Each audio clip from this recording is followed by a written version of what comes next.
Hi, I'm Ben. And I'm Josh. And this is the Bad at Magic podcast, a podcast about games, life, and other things. And welcome to episode 65. Ben, did you know that at some point in America's history, the maximum speed limit across the nation was 65 miles per hour? What? No, that's not possible. It's been 55. It was 55. You're right. The national maximum speed limit was 55 miles an hour as instituted by the Emergency Highway Energy Conservation Act of 1974 as a result of some international politics dealing with OPEC and oil prices and blah, blah, blah. Yeah, so they're running out of gas. They're like, well, we can conserve the gas if we just tell people not to go too fast. Well, so they set the speed limit at 55. But then what you don't realize is that law was modified in 1987 to push it up to 65 miles per hour. 87? 87. I feel like that never caught on. Like, they could push it up to 65 or they had to? The maximum was 65. And so that was the cap. States could I wonder if some states decided not to. Like it is only certain roads that was set to that limit. Like this is the maximum you can drive on like interstate freeways, highways. Yeah, limited access. And that was a requirement. You had to be the maximum speed limit on the interstate highways had to be this number and no higher in order to get federal funding to maintain those highways. Okay. Now from 1987 until the law was repealed in I'm looking for it. It's here somewhere. 1995, I want to say. Yes. Now, I do remember that because there was all the jokes about like the states that decided that they were going to not have a speed limit after that. There are some states to this day that don't have speed limits. There's a couple of... There is a state, I think, but yeah. It's like Montana in the middle of nowhere. Yeah, they call it the Montana Bond. Be safe. Like, go nuts. Reasonable and prudent is what the signs say. No one... in this country, there's no two people you could sit down in a room and have them agree on what's reasonable and prudent. Yeah.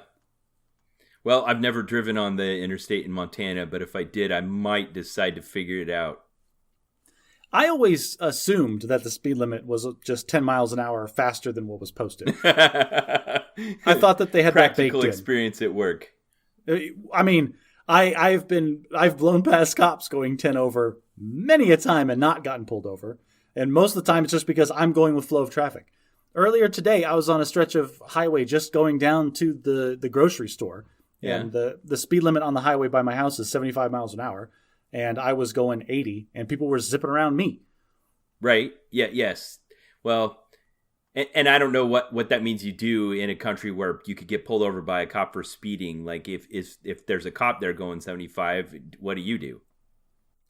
If there's a cop in front of me, I'm not going to pass him. Especially if he's going the speed limit. If he's not going the speed limit, yeah, I'm going past him.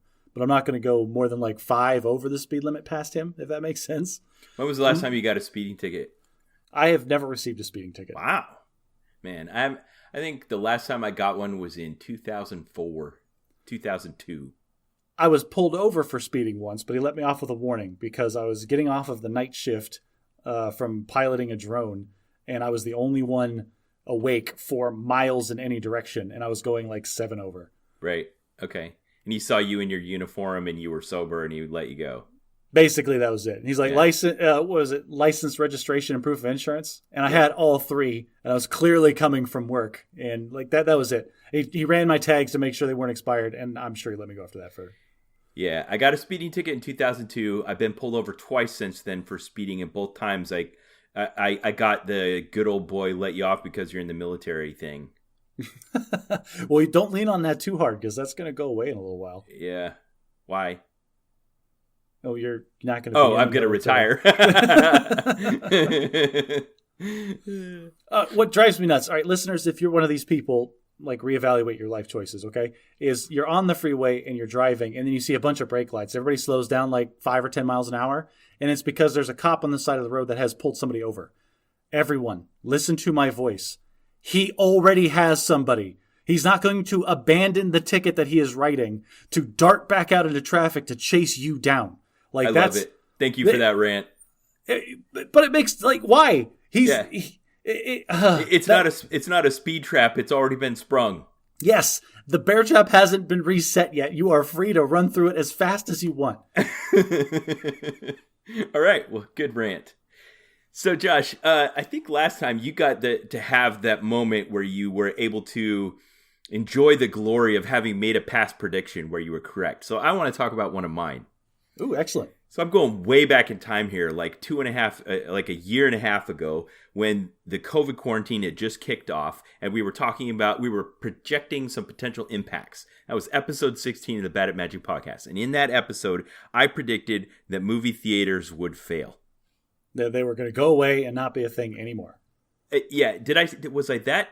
I can't remember if I was that fatalistic about it, but I do at least remember saying that this is going to be a big problem for movie theaters and that some would close. It's been a long time since I heard episode 16, but knowing us, I think you were along the lines of, well, I think movie theaters are going to have a tough time with this. And then I came around and said, oh, they're all going to burn to the ground and starve. But there's a reckoning to be had for theaters. I don't see how they make it through this. Oh, that's my prediction. The death has been coming for a long time, but it was going to take a catalyzing event, and I think this is it. This is going to be the nail in the coffin. I agree. Movie theaters, I can't see them surviving this. Anyway, that was in March of 2020. I said that. Over Christmas, we took my family to go see the new Spider-Man movie in a theater that's just 10 minutes from my house. And then after Christmas, I drove past it, and it was completely closed. And I couldn't believe it. Oh, it's just done. Dunsky. Yeah, closed. Wow. There are a bunch of those that have shut down. Not all of them, though. And I am... this is a transition that's happened. Like they're in their twilight era, their dying breaths. These are the death rattles of the movie theaters. It feels whenever I see a preview for a new movie, and then they have to put the tagline at the end, only in theaters, it in theaters. And they're having to remind people now. It's like, no, this one's not going to be on streaming. And I always wonder, how much did the theaters cough up to get this IP solely into the theater for 2 weeks before it released on streaming? It's the inflexibility of the business system behind the industry. Like, how do we change to a new revenue stream, a new way of doing business as the way of funding what we do? I saw one that was a little bit softer than what you said. Instead of saying, we're going to prevent you from seeing this at home, it was like, you're going to want to see this on the big screen. They're going to say that about everything. Yeah, it was the new murder mystery, like Murder on the Nile or something like that just filled with all of the sexiest men and women in Hollywood. Dressed in beautiful clothes, doing sneaky things. Ben, I don't know how you like to enjoy movies, but whenever I am going to watch a movie with a bunch of sexy people, I want to be in my home privately, with no one around me. Yeah. All right. So that was my prediction come true. Good on you. That was a good prediction, and there's no better feeling than being right and having recorded evidence of it. Now, another bit of follow-up from last time, I talked about an idea that I think I'll continue to explore here on the podcast, and that is that as one of the positive externalities that we have of the proliferation of high-tech gadgets is that they start to be interoperational, and then people supply their own technology in a case where, and then it offloads it from its previous source. Now, I talked about this a little bit, but we're definitely in this transition period with cars where it used to be a desirable thing for your car to have high-tech gadgets in it. And, you wanted GPS or the OnStar or the a really good stereo or a high-capacity CD player, all those kinds of things. And all of those functions have been consolidated into a smartphone. And smartphones, all you need now is a car that can integrate with your smartphone. And then the car is as good as it needs to be forever, and people will follow the tech refresh cycle for the smartphone. And it supplies navigation, it supplies music, it supplies emergency services. Everything you need is all there in the smartphone, and the car doesn't have to just have long-in-the-tooth technology that gets outdated real quickly. That's a good point, because then the phone becomes the modular brain of the vehicle, not the brain of like the engine and the stuff that you care about mechanically, but all of the ways that you interface with it in a way that isn't actually moving from point A to point B. So last year when my daughter crashed our 2005 minivan and we had to buy a new one, that was the primary feature I was looking for in the new one. I didn't want it to have all those cool things. I just wanted to be able to integrate with my smartphone because then I'm good. But can you get one without all? Can you get a car that doesn't have all the bells and whistles, but has all the ones that you want, like the self-opening sliding doors and the fold-down bucket seats and all that? We're almost there. Like, it has the ability to have a navigation system, but I don't know if it does or not because I only use the one on my phone. Okay. But it also has the sliding doors and the tinted windows and stuff like that. No, I'm just comparing it to, usually there's only one sliding scale. Either the car gets more features or it gets less. I totally get it. But I'm saying this is a benefit. I saw this great internet meme, I guess you call it, the image macro, where it showed this Radio Shack ad from like 1994 or something like that. It's this guy and he has all these gadgets. There's a CD player and a tape recorder and all of these, dozens of gadgets around him. I'll find it and I'll put a copy in the photo album I post for this episode. And then now all of that is a smartphone. All of it. Yeah, you replace the entirety of a Radio Shack with one device that fits in your pocket. Absolutely. And we say that like it's a joke or cute, but what we're also saying is it's efficient. It eliminates a lot of waste. It makes our lives better. Yeah, in a very real way. Yeah, and makes everyone have access to things that previously you didn't. Like if you bought all that stuff in the Radio Shack ad, it would cost you thousands and thousands and thousands of dollars. But now you just get a smartphone, and maybe you don't have some of that functionality, and all you got to do is download an app, and now you have it. This is the second episode in a row where you've gone out of your way to hype smartphones. Are you bucking to get in one of these big tech companies? Are you hoping there's a Verizon or an AT&T executive listening, and you're going to try to get in good with them once you get out of the military?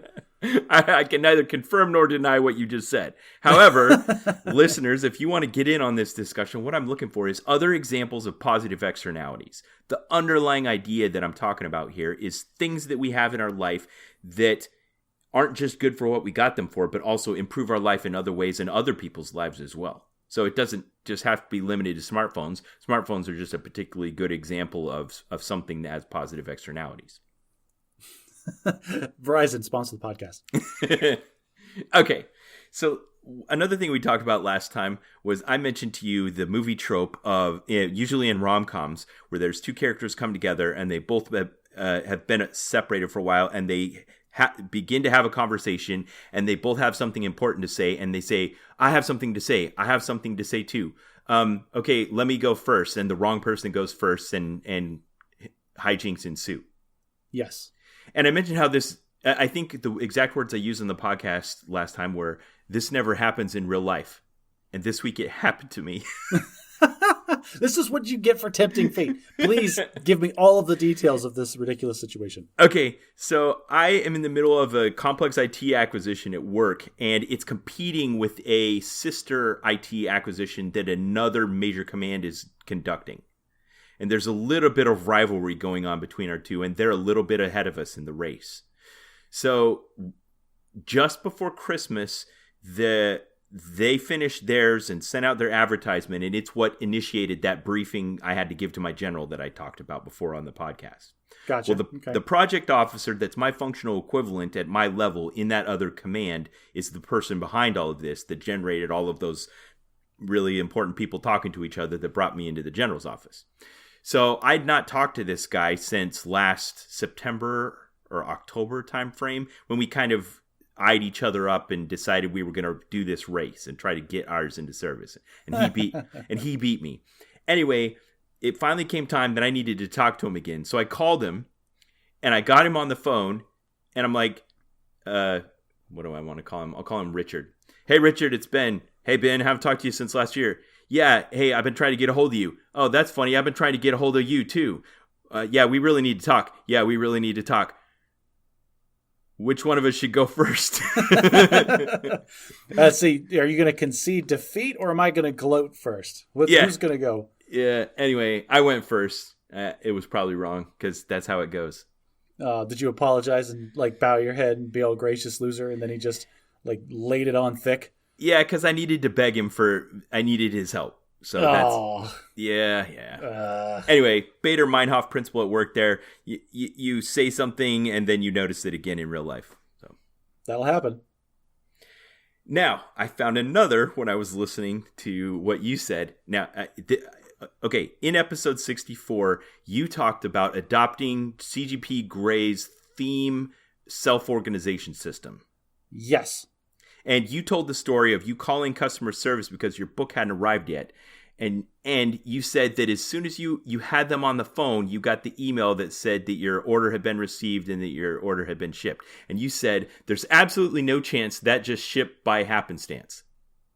Yes. And then I said, I have a secret about that. I'll tell you later. Okay. And now hang on a second. Is this related to the fact that when I went to the mail and got it, I received 2, not 1, but 2 in 2 separate envelopes? Yes. Oh, Ben, okay, go for it. Okay, so you figured it out already. When you texted me about this and I watched the video about it, I thought Josh would really like this. I wonder if Nicole's going to let him order this book.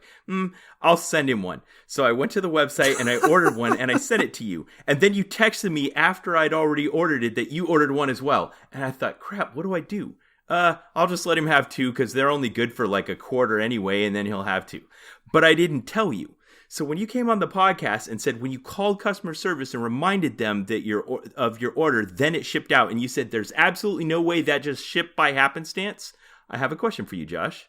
Okay, Ben. When your order arrived at your house, did both packages arrive the same day? Both packages arrived simultaneously. Okay. And what confused me is, like, I was looking at them like, okay, this is what I thought. What I thought was that in customer support's rush to try to get my order filled, they screwed something up and accidentally created a duplicate and then sent me 2. But so that is not what happened. That is not what happened. Not only that, but my order came to my email address and I did not call customer service. Oh, geez. So guess what? It was happenstance that your product shipped while you're on the phone with customer service. Can you prove that? Like, I just did. I mean, all right. Like, if I want to buy into that, then I suppose like I have to suspend a little bit of my disbelief, and I could say, yeah, you're right. Maybe it was totally a coincidence that at the exact same time that I contacted their customer service, didn't demand anything, asking them about an order that had been delayed multiple days, that it was just right then, like within the hour, it was in the hopper. That's what I'm saying. That would be a crazy coincidence, but a non-zero chance of it happening, so I will have to admit that, yes, that is in the realm of possibility. Okay, well, maybe you need to dial back your call customer service by about an hour. I was already 3 days past when it was supposed to have shipped. All right. Well, I wasn't in a rush because I ordered it and then knew that you'd ordered one as well, and I was just going to let that play out. SOB. Stop buying me gifts. Thank you, Ben. You're welcome. It's a lovely device. I have it on my desk. I touch it every day, and I'm enjoying it so far. All right. That's great. If I find myself needing something like that, maybe I'll try one too. It is time for Bad at Husbanding, Josh. It's been a while since we've done this. I've got one and you've got one. I'll let you go first. So this is it depends on your perspective. Like, some people are going to hear this segment, they're going to think, oh man, he knocked it out of the park. That was fantastic. And I have a feeling all the ladies listening are going to be like, oh, what an idiot. But that's fine. We're going to call it Bad at Husbanding and just cover all the bases. Yes. So today, actually, as we are recording, this is my wife's birthday. Aw, happy birthday, Nicole. Happy birthday, sweetheart. Thank you for listening. Everybody say happy birthday to Nicole in your car. I'll give you a couple seconds. Thank you for that. Okay. So I've mentioned on this podcast before that I'm notoriously bad at giving gifts to my significant other because I want to make it thoughtful, and I don't want to just go to her list on Amazon and buy her the things that she buys herself throughout the year. I want to feel like I want her to understand that I'm racking my brain and putting an effort to to find something. Giving gifts is her love language, and she speaks it well. Yeah. Well, anyway, this time I thought I had a pretty good one. So my wife is very much into Celtic like culture and lore and folk tales and that kind of thing. And she's got a lot of books and read a lot of things about it. One of the better gifts that I got her years and years ago is just a random ring that she wears on her other hand. That's a Celtic knot. It's just a pattern that goes all the way around. And she really likes that ring and she wears it all the time. Cool. So I figured I could get her something in that realm, and I had she probably sent it to me months before, but it hit me like a lightning bolt, and I remembered this website, and I went to it, and it was still a thing. And so you can go to this website and you can buy a 1 foot by 1 foot plot of land in northern Scotland somewhere, and the idea is that they're going to preserve it, and it's part of each one of these little plots is part of much larger plots that they're trying to conserve, and they're raising funds for it. Okay. But the shtick What's the significance of owning a piece of land in Scotland? Because according to ye old rules and laws and property ownership in the old country, if you own land in Scotland, then you technically are entitled to the title lady or lord of that land. Okay. Are you telling me that your wife is Scottish royalty? The lowest level. My wife is the lady Nicole Fleshman. Officially.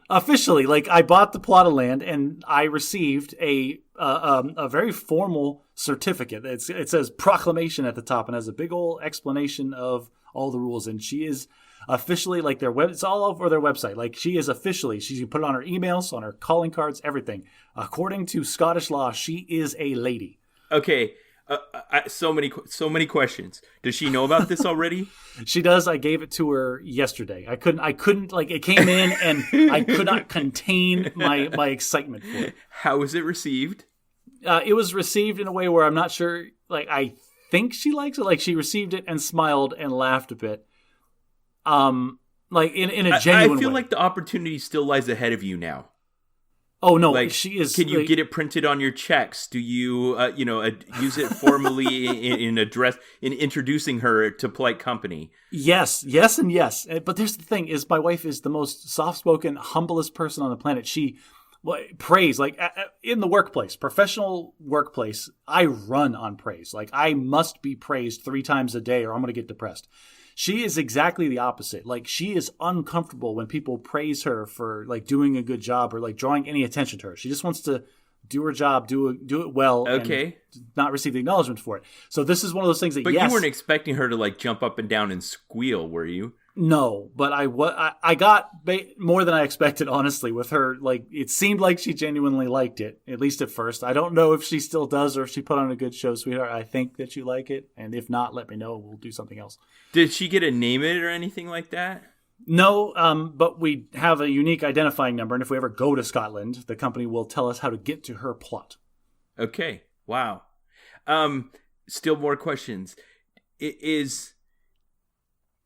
Wow. Okay. Here's my question. Were you just, like, surfing the web and this was some random pop-up ad and intrigued you and you thought this might be something Nicole likes, or did you just get this idea out of nowhere and search to see if it was a thing?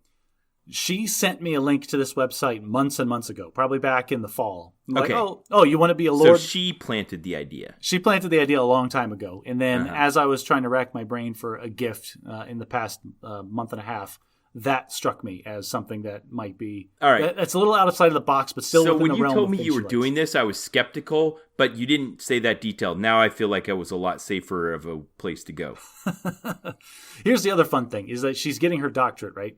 Yeah. But she doesn't want, like, and I've asked her what she wants to be called. I'm going to call you doctor. She's like, don't call me doctor, because she's not getting an MD. She's not getting a medical degree. She's not going to be a medical doctor. And people expect, if you call them doctor, whatever.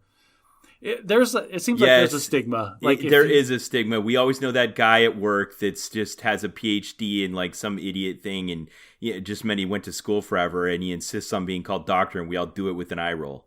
There you go. Well, what we did is we went on the internet and we found, is there other things that you can call people with doctorates in other fields? And we found that in Scandinavia, the term that they have for people with that advanced of a degree is translates to the very learned. Oh, nice. Right? And that's the one that we're going with. So when my wife finishes her doctoral program, she will be the very learned Lady Nicole Fleshman. That is outstanding. Yeah. I feel like it needs one other thing at the end. Oh, no, she already has 3 other things at the end, because she's got her master's and then she's got 2 different certifications in HR. So she's got like 9 letters already that are abbreviations after her name. So I'm just stacking stuff in front of her name.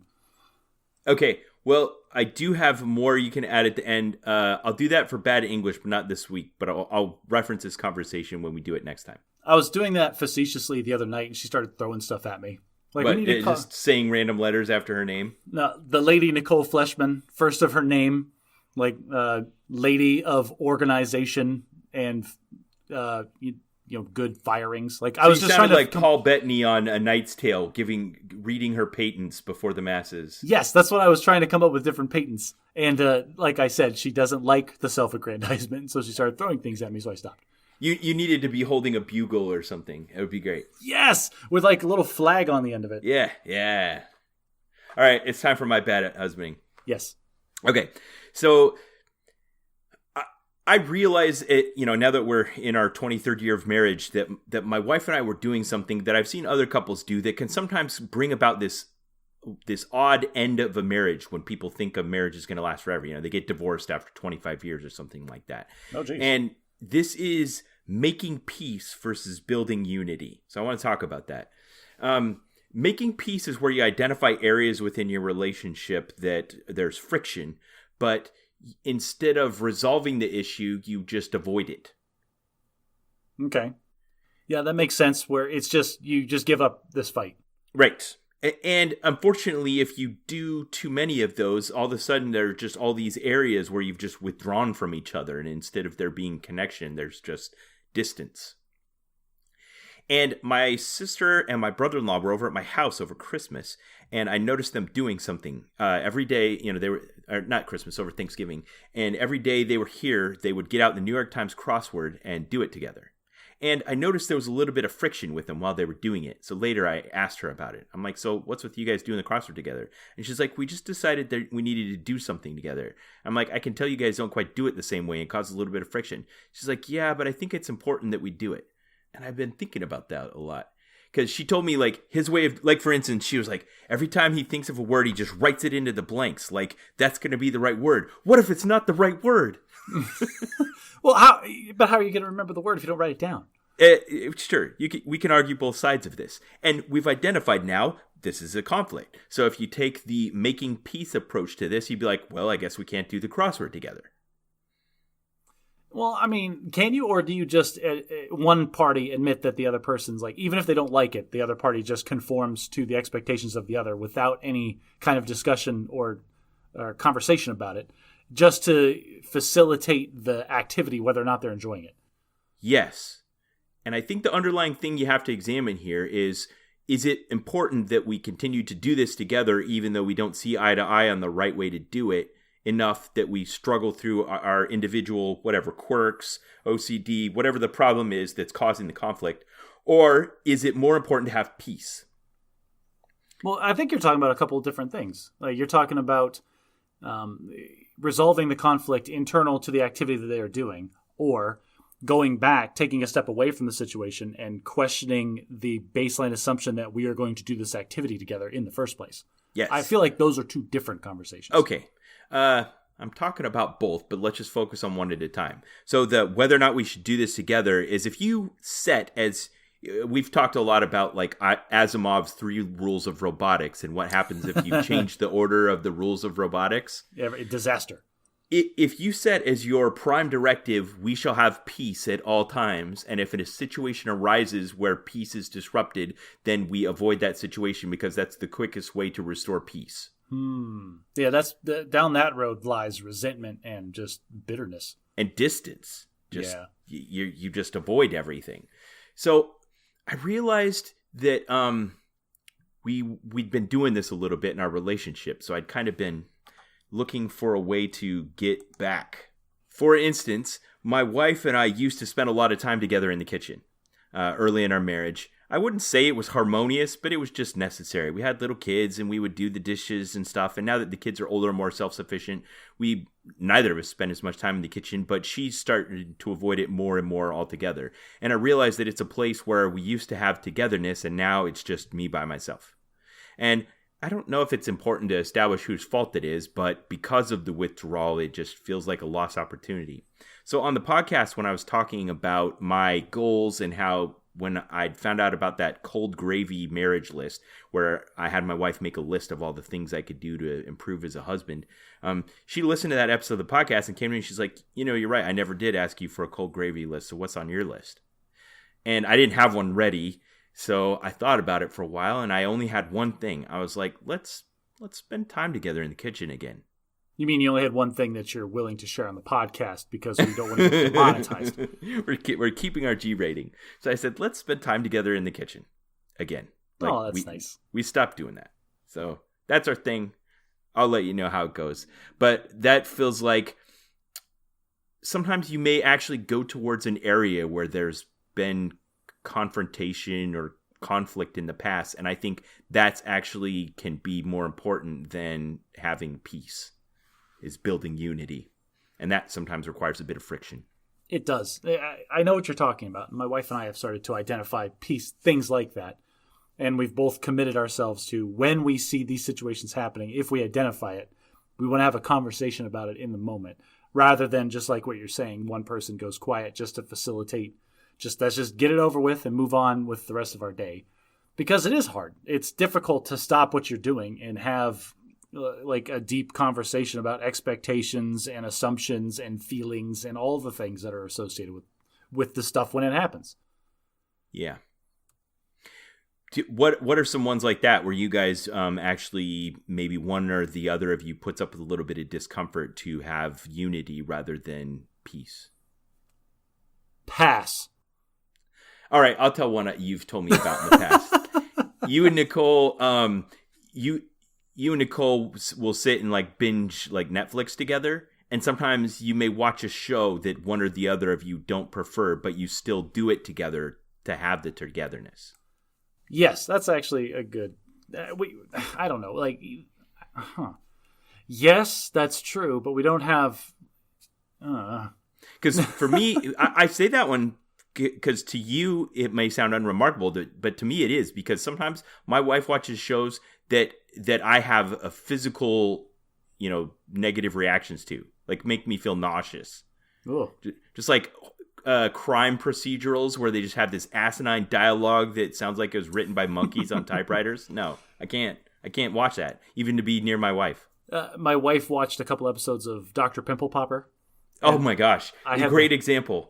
Like, no, I'm not doing this. Actual physical aversion, yeah. No, we have conversations now about, I guess this is not the cold gravy thing, because we talk about what we want to watch and we try to identify shows that we think the other person would like be okay with, because neither one of us wants to say, let's watch this show knowing that the other person doesn't want to, even if I really, really want her to watch something. Like, man. So back in the mid-'90s, my best friend and I used to go to Blockbuster to rent a couple of movies, and we would spend 3 hours in the store not being able to agree on what movie to watch. But that was kind of a fun activity all by itself. Kids Blockbuster was a building that you had to go to get movies. Kind of like streaming, except worse in every way conceivable. Yeah.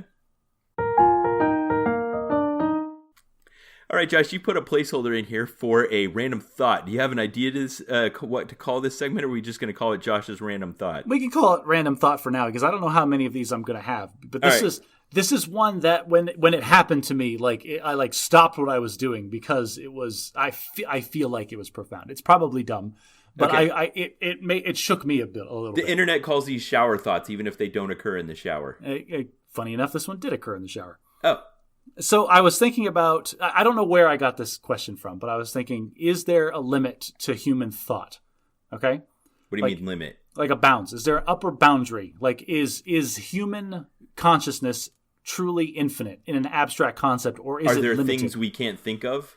Yeah, no, yes. Is there all the things that humans could possibly ever think, is that a limited set or is that an unlimited set? That was the question I posed to myself. Okay, I think I get the question. But here's the thing. I started approaching it mathematically. And I was like, okay, well, let's just simplify. Okay, great. Let's think of the highest number. No, let's not think of the highest number. What I was thinking of is if we can condense the idea of a thought to words, because that's what we do when we communicate, okay? Okay. And so then how many? Love this. So how Creating many? an abstraction. So you take the number of words that exist in existence, and that's a set that's constantly increasing, but it is finite. And then you can take that nearly infinite set, and then you that's one thought, and then you could string another word after it, and that is now a unique thought. So it's that limited, that huge set of all words times that set of huge words, and then as the string of words in your brain increases, then that increases, like approaches infinity, right? Sure. I feel like any 7-year-old could do this. You'd be like, all right, the universe is finite, but it's expanding. What's it expanding into? But here's the thing, is that is still a limited set. And as the string gets longer, as you have more thoughts in any kind of language, yeah, it approaches infinity, but it never gets there. It is still a finite thing. And this is where I blew my own mind. Okay, are you ready? Okay, hang on, tangent before you do that. Okay. So when I was in college, like some calculus professor, when he was bored or had some extra time at the end of the lesson, he'd be like, did you know some infinities are larger than other infinities? And then they show you mathematical proof on the board. There are infinities that are bigger than other infinities. Yes, but that's not what we're talking about, because we're talking about finite sets of things. Okay, so finite set, and you blew your own mind. Go ahead. Okay. So even though it's an enormous, incomprehensibly large number, it is still finite if you're stringing words together in your brain. Okay? So here's my question to you, Ben. Yeah. Are we artificially limiting the scope of human thought by forcing it into the box of language? Does that make sense? Does that question make sense? Absolutely, it does. I've said this before. I think so. I feel like there's whole religions about what you just said. Well, I've mentioned this before in the podcast. Is I feel like thoughts are so multidimensional things that exist in your brain, and yet we have to cram them into these words and these gestures and these tonalities in order to do our best to try to take that abstract thing and shove it into somebody else's head.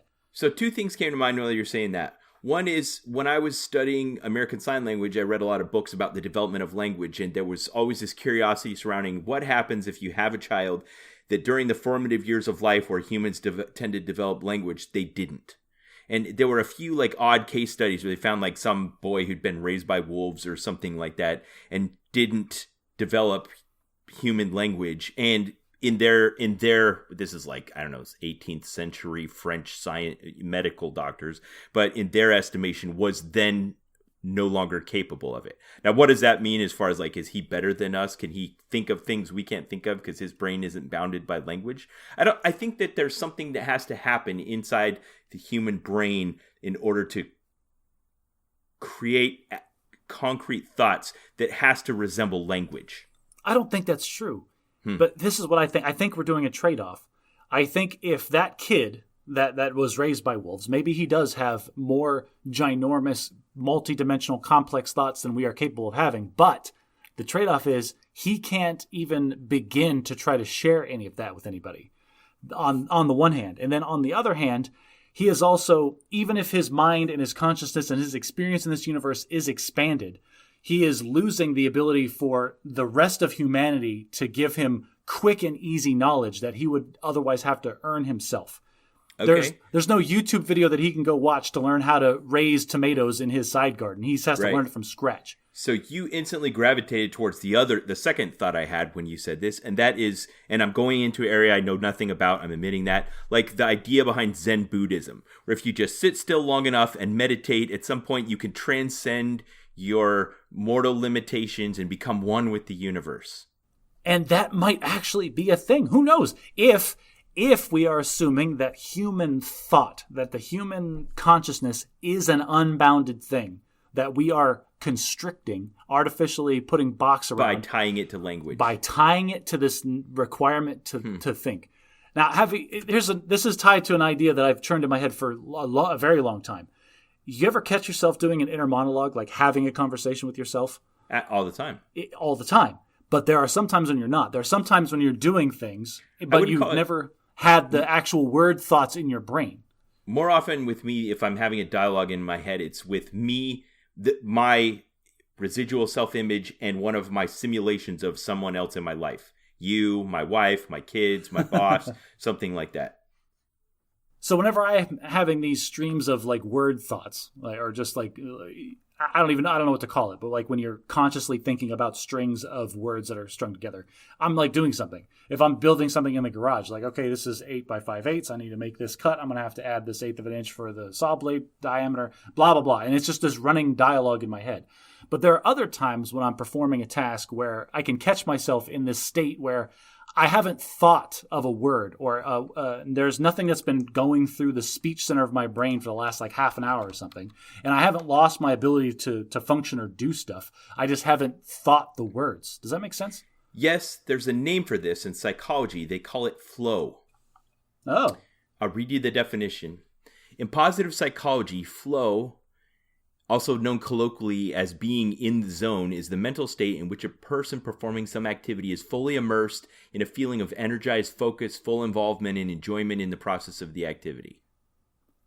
So what you're saying is my profound thought that I had the other day that knocked me nearly unconscious is a well-defined term that's taught to like Philosophy 101 students. You know, that's what I worry about when I think about writing a book. Like, I had this brilliant idea. I'm going to write it down. And then somebody will like pull down the map and whack it with a ruler and be like, that's already been discovered. Thanks, teacher from the Truman Show. You were not helpful. That was good. I think we should have Josh's shower thoughts more often. I don't know how many profound shower thoughts I'm going to have. They're not all winners, Ben. Okay, well, there's something else we need to talk about, Josh, and that is you bought a new keyboard this week. The keyboard. Okay, so I don't want to tell the whole story of the keyboard. I'm actually writing an article. I'm in the middle. I have a draft on the site of a very detailed description of the thought processes that I have had in analyzing and shopping for a new computer keyboard. It's important. You spend a lot of life with the keyboard, but I thought you liked your old one. I did. I like my old one very, very much. But my old one is from 2007, 2008, something like that. And there has been a lot of improvements in keyboard technology since then. I don't know if you're aware of this, but there's a lot that has changed. Haven't you had those glasses since 2007? No, this is like the 8th pair of glasses I've had since like 2007. Right. They just look the same because I get the same frame. I was just trying to think of something you might still be using that you've had since 2007. That was the first thing that came to mind. I've analyzed this in my life before. I think the oldest thing that is in my life that I still use on a daily basis is the electric toothbrush that I bought in 2002. Okay. The bristles are starting to wear down. I should probably replace those at some point. That is so awesome that you had a well thought out answer to that question I just asked. You totally skipped over my joke. I have replaced the bristles on a very regular basis. That toothbrush is not actually 20 years old. Anyway, so the keyboard. I'll put a whole article up about my thought processes and like why I bought the thing. But so here's the thing about this keyboard, though, and I did have a thought that I wanted to bring up about it. Just this one thought for the podcast. I was teasing you about the keyboard for no reason. I didn't have a good reason. I was just antagonizing you for no reason. Oh, well, thank you. Yes. So everybody jump on the bandwagon. The fun thing to do is make fun of me for spending money on a thing that I had already in my life that I admitted that I loved, and there was nothing wrong with it. I just wanted a new, fancier one. Yes, I'm fickle that way. Yes. I want to say this, though, is, Ben, here's a question, a philosophical question. Okay. If you don't know that you're being ripped off, are you being ripped off? Okay, you've brought this up in the past, and I think it's great here on the Bad at Magic podcast that we take this back to magic. You brought up the idea that you became Robin Hood back in the era before people could know if they were getting ripped off in magic trades. And a trade, in order for it to be beneficial to both parties, has to be that both are receiving benefit from the trade. So even if Timmy New Gamer is trading a $20 card for a $1 card, if Timmy wants the $1 card and feels happy and doesn't want the $20 card and they make the trade, is he really getting ripped off? If Robin Hood Josh doesn't think so. No, I do think so. I think somebody's getting ripped off because there is the one party is holding out information from the other party. Like if there's an advantage that one person has and they are taking that advantage in that situation to get more utility out of it. But you just changed it from dollars to utility. And how do you measure the utility of Timmy wants that craw worm? Well, I was Timmy in this scenario, but then 6 months later, I had evolved in my playstyle and realized that, oh yeah, that card was freaking amazing. So what if you never found out? I don't see how I wouldn't have found out. Well, you asked if you didn't know if you're getting ripped off, then are you getting ripped off? So I'm going to stand by my principles here and say no. Okay. Excellent, because I have a situation that happened with this keyboard where I dodged being ripped off, but I wouldn't have realized it. So here's the thing. I'm buying this keyboard direct from the manufacturer's website, okay?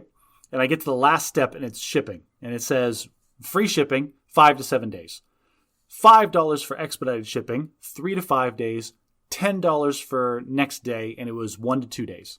And it was $10, okay? Right. I'm already spending too much on this. It's like barely approved by the spouse as it is, so I went with the free option, even though I wanted like this second because Amazon Prime has spoiled me for that. So I was expecting not to get this for 5 to 7 days. I wasn't expecting it to ship for 5 to 7 days. I was 2 full weeks is when I was expecting to get this thing. But then within an hour, I received an email, your item has shipped. Here's the tracking number. And I clicked it and it said, oh, your item will arrive the day after tomorrow. 2 days. Okay. All right. Yeah, so much about that. When you get a shipping range on a thing, that kind of goes back to what we talked about last time with the Apple tracker and your household goods being shipped. Like, is there a minimum amount of time? Like, they give you 5 to 7 days for the range, but does that mean they're obligated to hold it to make their more expensive options be valuable? No, but they shouldn't be charging me $10 if it was going to get here in 1 to 2 days for free.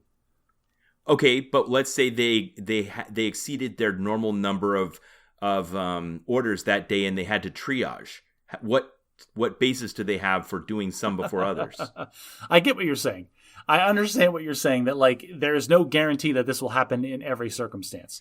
Okay, all right. So you ask if you know you're being ripped off. Let's say instead of being ripped off in money, you're being ripped off in time. Let's say that in order to maintain their hierarchical price structure, they will guarantee that no product that is chosen for free shipping ever arrives before the 5th day.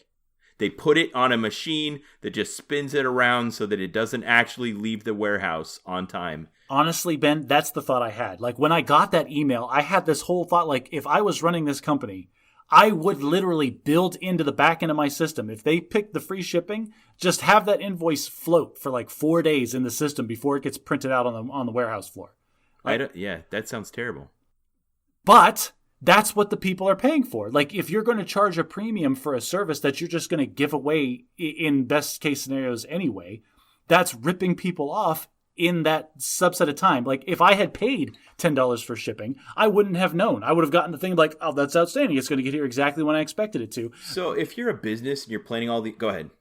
But that's just it. Like if I had paid the $10, I wouldn't have known I was being ripped off. But I didn't pay the $10 and I realized that the $10 was a ripoff. But if they'd gotten 1,000 orders that day, the $10 guarantees yours is going out first. I mean, guarantees in the loosest air quotes possible. Okay, the $10 probably means yours is going out first. I get what you're saying, but we're not talking about in the abstract or the multi-millions. I get it. It's weird, though, because you and I in the same situation would have a completely different reaction to this. I would have chosen the free shipping option, and then when I got the notification it was coming, I'd go, free chicken. Like, great. That's what I'm... I can't believe they tried. I almost got ripped off paying $10 extra for this. Let me be very clear about this. I was very happy that it showed up way before I was expecting it to, but it got me thinking about like the opportunity cost. What would have happened if I had paid? Like I'm always looking out for other consumers. I'm the good guy here, Ben. Don't you try to spin this as some pessimist. All right. Anything else to say about your new keyboard? It's got clicky optical switches, and it's just so great. I'll have a full review on the website. Okay, so it's been a while since you posted a new one, but if you go to badatmagic.live, Josh has a section called Josh's Random Thoughts, and it sounds like we've got a new article coming if you're interested in knowing more about the Razer something. Huntsman Elite Full keyboard. Goodness gracious. It's like you don't even read my text messages.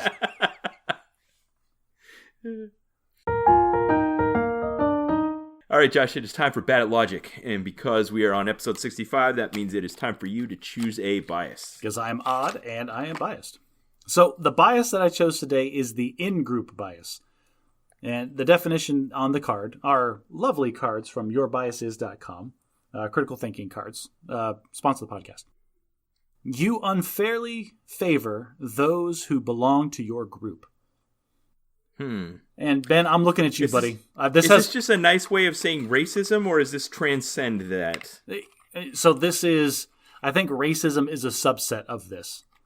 Okay. This applies across bias. everything. It applies to people with shared experience, people that you talk to and know versus people you don't, people you in professions that you respect versus people that you don't. Anything that you know, because humanity, like as a species, when we were tiny furry mammals like scurrying away from predators in the jungle, Like the ones that survived to propagate their species were the ones that were afraid of the dark, not the ones that thought, I wonder what's in that dark bush with the red glowing eyes over there. Yeah, those ones didn't last very long. Exactly. And so we have this... Unless they lived in Madagascar, and that's how we got capybaras or whatever. Tasmanian devils that have like just no fear of anything.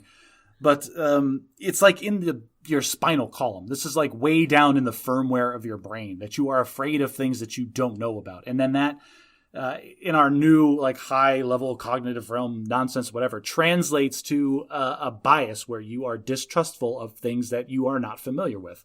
All right. So what do I have an in-group bias for? LDS, obviously.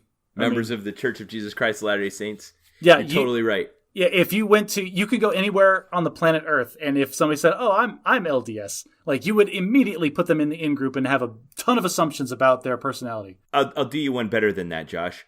I'm very adept at picking up little cues that someone might be, and I'm immediately putting them in that group. Well, you know all the secret handshakes. I'm sure all of the meetings talk about ways to identify each other in public without really revealing your identity. I'm going to send you an online quiz. It's called online quiz. It's called "What Kind of Mormon Are You?" I want you to take it because I want to know what kind of Mormon you are. A bad one. Spoilers. Now, I do suffer from the in-group bias, but what is yours? My in-group are the people that are living in my house right now. So I do my best to not be subject to this by making everybody the out-group. I distrust all of humanity, and I don't like all of you listeners. We love you to death, but I don't trust you farther than I could throw you. Okay, this might be striking a little too close to the bone here, but I feel like you have an in-group bias for people with high IQs. Ooh, probably. But how can you know that before you talk to them?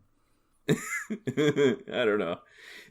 So we just rewatched, sometimes with my kids we'll binge a series or something. Like, for instance, I introduced them to the Mission Impossible movie series. They'd never seen any of them. We watched them all through end to end, and it was great. It was fantastic. It was a good time. So we just finished the Bourne series, the Matt Damon, Jason Bourne series. Uh-huh. So he had 4 movies, and then there was the 5th one that was like a spin-off of that was kind of happening at the same time with Jeremy Renner and other guys.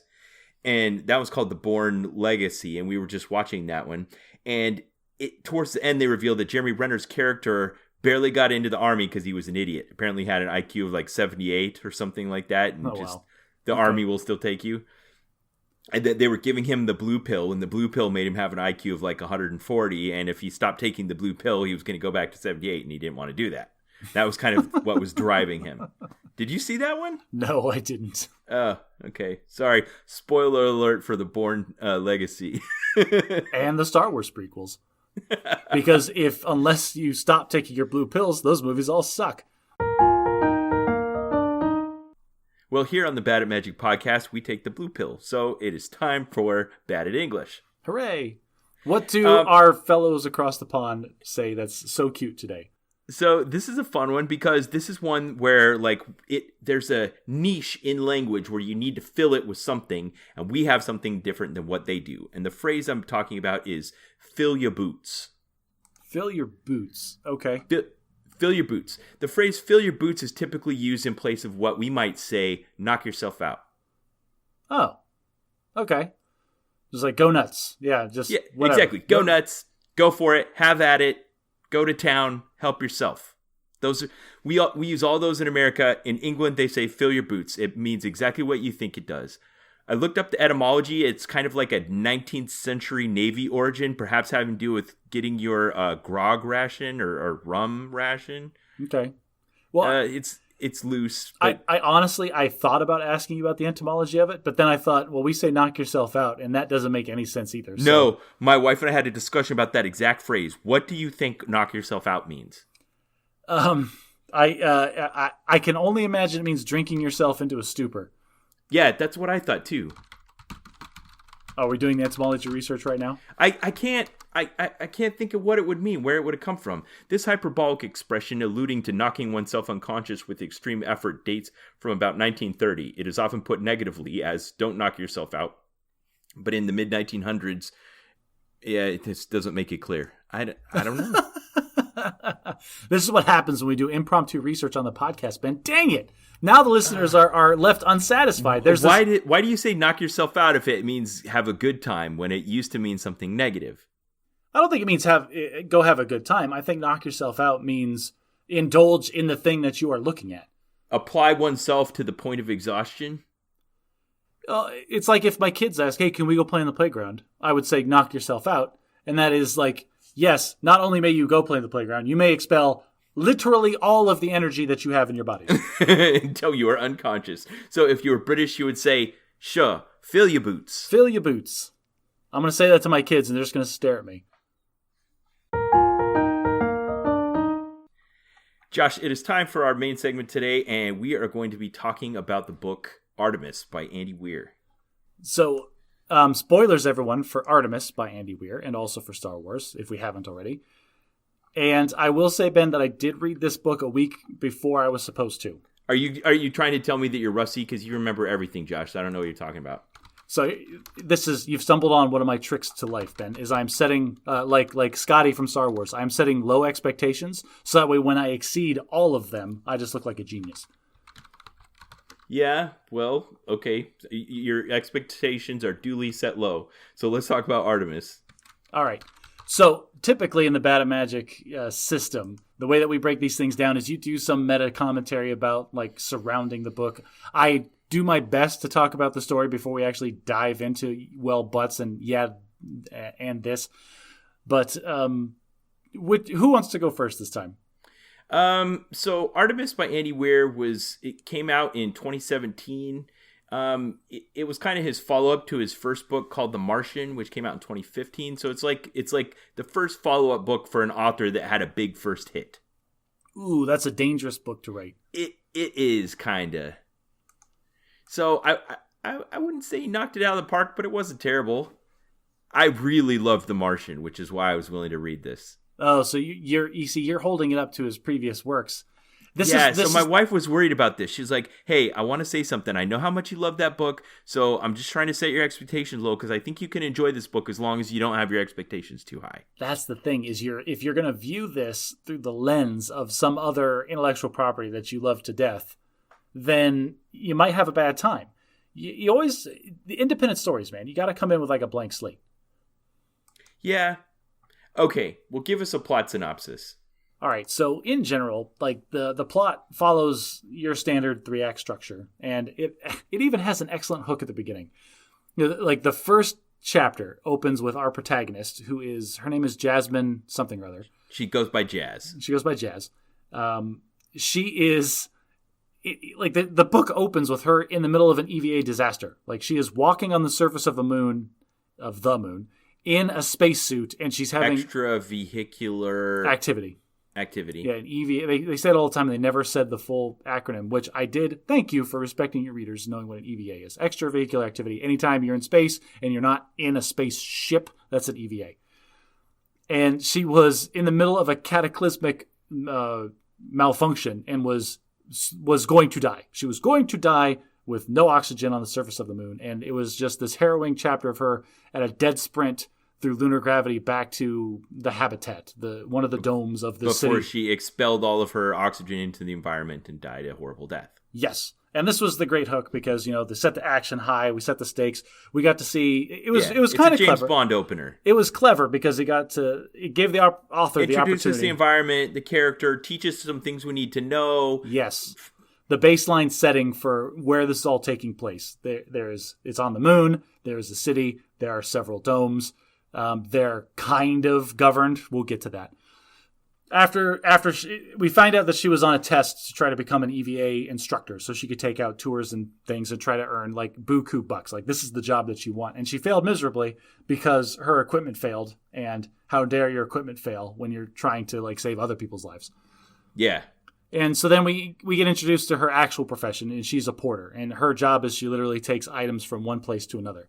Another thing we're going to have a discussion about. And in the process of her doing that, we also are introduced to the concept that she's a smuggler. She has some kind of connections where she can... If you got somebody who's above the table job is bringing stuff around, why not also have them get you things you need? She somehow has the connections and has worked the process so she can get illicit, not approved materials through contraband through the process and get them onto the city of Artemis and sell them at a premium to her buyers. So this is set in the near future. The way we're supposed to examine is that Earth kind of stayed on trajectory, didn't go like cataclysmic or anything like that, but we just reached the level of technology and science where we're ready to start a colony on the moon because there's benefits to being there. There's tourism, potential, elements that we could have access to, and then we had the transportation problem got solved where we could just run ships back and forth to the moon at a nominal cost compared to the value it presents.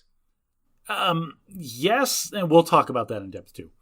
So we find out through her illicit context that Jazz is hired to do an illicit job. There is like basically an organized criminal who has above the board lots of businesses, but below the board he's going to try to take out his competition on the moon. And what was that guy's name? I don't remember. It was some Russian name. I want to say Victor, but that's probably not right. Trond. So Trond wanted to take over both the aluminum producing and because of chemistry, the oxygen generation business on the moon. And he had a whole plan to do that, and it started with destroying his competition's ability to function.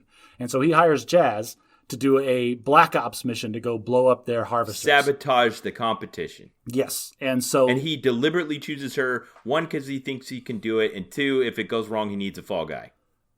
Fall woman in this case, yeah. And he tells her right to her face, I will disavow you. Yeah, which honestly, that's very respectful. If you're going to have a black operative, let them know what they're getting themselves into. So, right. I mean, they were very respectful of each other. If you're talking about an illicit, illegal partnership, they were very above board with all that. Good criminal morals in this book. Yeah. So, and I like how in this exchange where he's trying to sell her on his plan, that she's like, well, that would be wrong. And he's like, well, I'll give you 1 million credits. And she's like, where do I sign? That was multiple times in this book. She would have an internal monologue where it's like, well, this is wrong, and then list out all the ways that this goes against her moral fiber, and then it's illegal and how it could all go bad. And then somebody says a sum of money that instantly overrides all of those objections. So let's talk about this. Let's put her on a 3x3 alignment, D&D alignment grid. Oh, 100% lawful evil. Lawful evil? Oh, yes. See, I think true neutral or chaotic neutral. Definitely not chaotic neutral, because she does adhere to her own set of moral standards. Several times throughout the book, she deliberately avoids making a promise or entering into a transaction because she knows she's not going to be able to fulfill her expectation of it. At one point, she was posing as a prostitute, and the guy was going to pay her, and she said, no, pay me afterward, because her own ethic, if she took the money, she would need to fulfill the obligation. Yes. Okay. So I get what you're saying, and I think you said this before when we've talked about this in the past, but I feel like it's not right.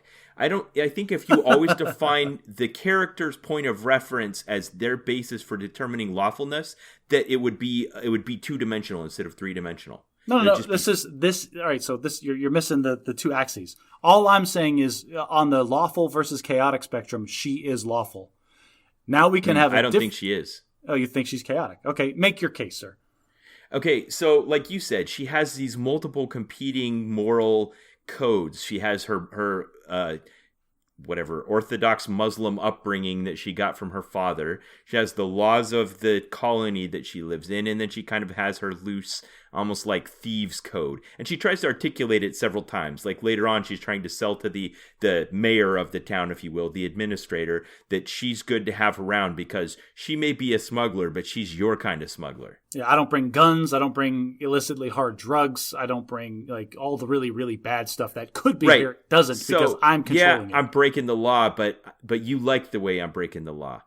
I don't know. I just think that she belongs more in the neutral space when it comes to her adherence to law. But this is where you're missing it. Lawful and chaotic is not about adherence to an external law. It's adherence. I got it. It's adherence to rules. It doesn't matter what the source of those rules are. I understand what you're saying, but I'm saying if you always use the character themselves as the point of reference for determining their lawfulness, then it'll be a flat line. That's not true. You have characters that obey the law. You had a constable in this book who I would absolutely also call lawful good. His name was Rudy. Rudy, who was a mounted, muscular Canadian Mountie. Yeah, he was a Mountie that got sick of all the red tape and wanted to be the one sheriff on the moon city, and he just got to walk around and beat up criminals. But multiple times, he knows that she's guilty of all of these different things. But he adhered. I'm going to try to explain it one more time. Okay. Rudy would say that he is adhering to his moral code. Jazz would also say that she is adhering to her moral code. Yes. So if you're saying that they're determining whether or not they're lawful is whether or not they're consistent with their own code, then both of them are equal lawfulness. Yes, they are both equally lawful. But every character ever is of equal lawfulness by that measurement. That's not true. Of course, everyone is consistent with their own internal rule set. No, they're not. There are characters that exist. All right, give me an example of a character in this intellectual property that doesn't adhere to their own internal rule set. Character in this intellectual property. Give me a second. The guy. All right, so there was the guy, the person that catalyzed the whole plot that was happening in the first place. It was the Chinese guy that... that's a good example. I don't have his name. Hang on, let me look. Jin Chu? Something like that. Jin Chu. He was a weasel. He was working both sides. I wrote down that he was true neutral. Yes, he is not lawful because the reason that this conflict took place in the first place is because Trond understood that there was more to be gained by taking over the aluminum manufacturing processes on the moon because of the information that he had bought from this third party guy. What's his name again? Jin Chu. Jin Chu. For the stuff that he got from Jin. But the problem is then Trond went into this with good faith thinking that Jin was talking only to him. But then Jin started talking to everyone else. And Jin started selling the information that he had gotten from Trond to the people that he was going to go sabotage, which clued them in, which caused this whole friction and all these mass murders in the first place. So Jin Chu is chaotic because he's out for himself. And he doesn't care who he hurts. It doesn't matter what happens. He's just he saw an opportunity to go make money. He made a deal. I am selling this to you. We are in a partnership, and then turned around and immediately just backstabbed him. So are you saying that Jin Chu wouldn't say that what he did was consistent from his own moral point of reference? Yeah. That's what I'm saying. If you're defining someone's lawfulness on the morality 3x3 grid based on their own definition of their own moral code, then it's going to be a flat line. We are only talking about the x-axis. We're only talking about lawful versus chaotic here. Okay, right? And no, but if you give everybody x equals 0, then you're missing it. It's not from the character's perspective. It's the laws that they derive is from the character's perspective. That's what makes them lawful. But from an external perspective, from our objective observation of the character, do they adhere to some kind of code? It doesn't matter what the source is, whether it's internal or external, it is irrelevant in this scenario. Do they adhere to a set of codes? I would say that Jazz's code did not meet that definition of lawful. She is chaotic. At least neutral. No, the things that she did, the things that she was willing to do, that moves her on the y-axis from good to evil. But she still had she made a deal with Trond to do bad things, and she knew that they were bad things, and she was going to do them anyway because she made the deal. That makes her lawful. Yeah, I really had some problems with this. Some moral problems? Yeah, I totally did. Because you're dealing with a lawful evil person. The lawful part appealed to you, but the evil was grinding against you. And you want to label her as chaotic because you don't want her to be on the same x-axis as you are in this conundrum. Yeah, I think she was chaotic neutral. Ben. Anyway, I rank lower than you on the lawfulness spectrum when we took that quiz. So there were some themes that kind of recurred throughout this book, and that was one of them, was, people's morality kind of clashing up against each other. Like, she understood the cop, and she respected him because he was consistent. She knew what to expect from him. She knew she could count on him to do his job, Rudy. But she didn't want to be vulnerable to him because she knew he would enforce the law on her, and she didn't think... in her moral code, the law didn't apply to her. She did have some very inappropriate thoughts about him because apparently he was very athletically built and very attractive. Okay, let's take a tangent on that.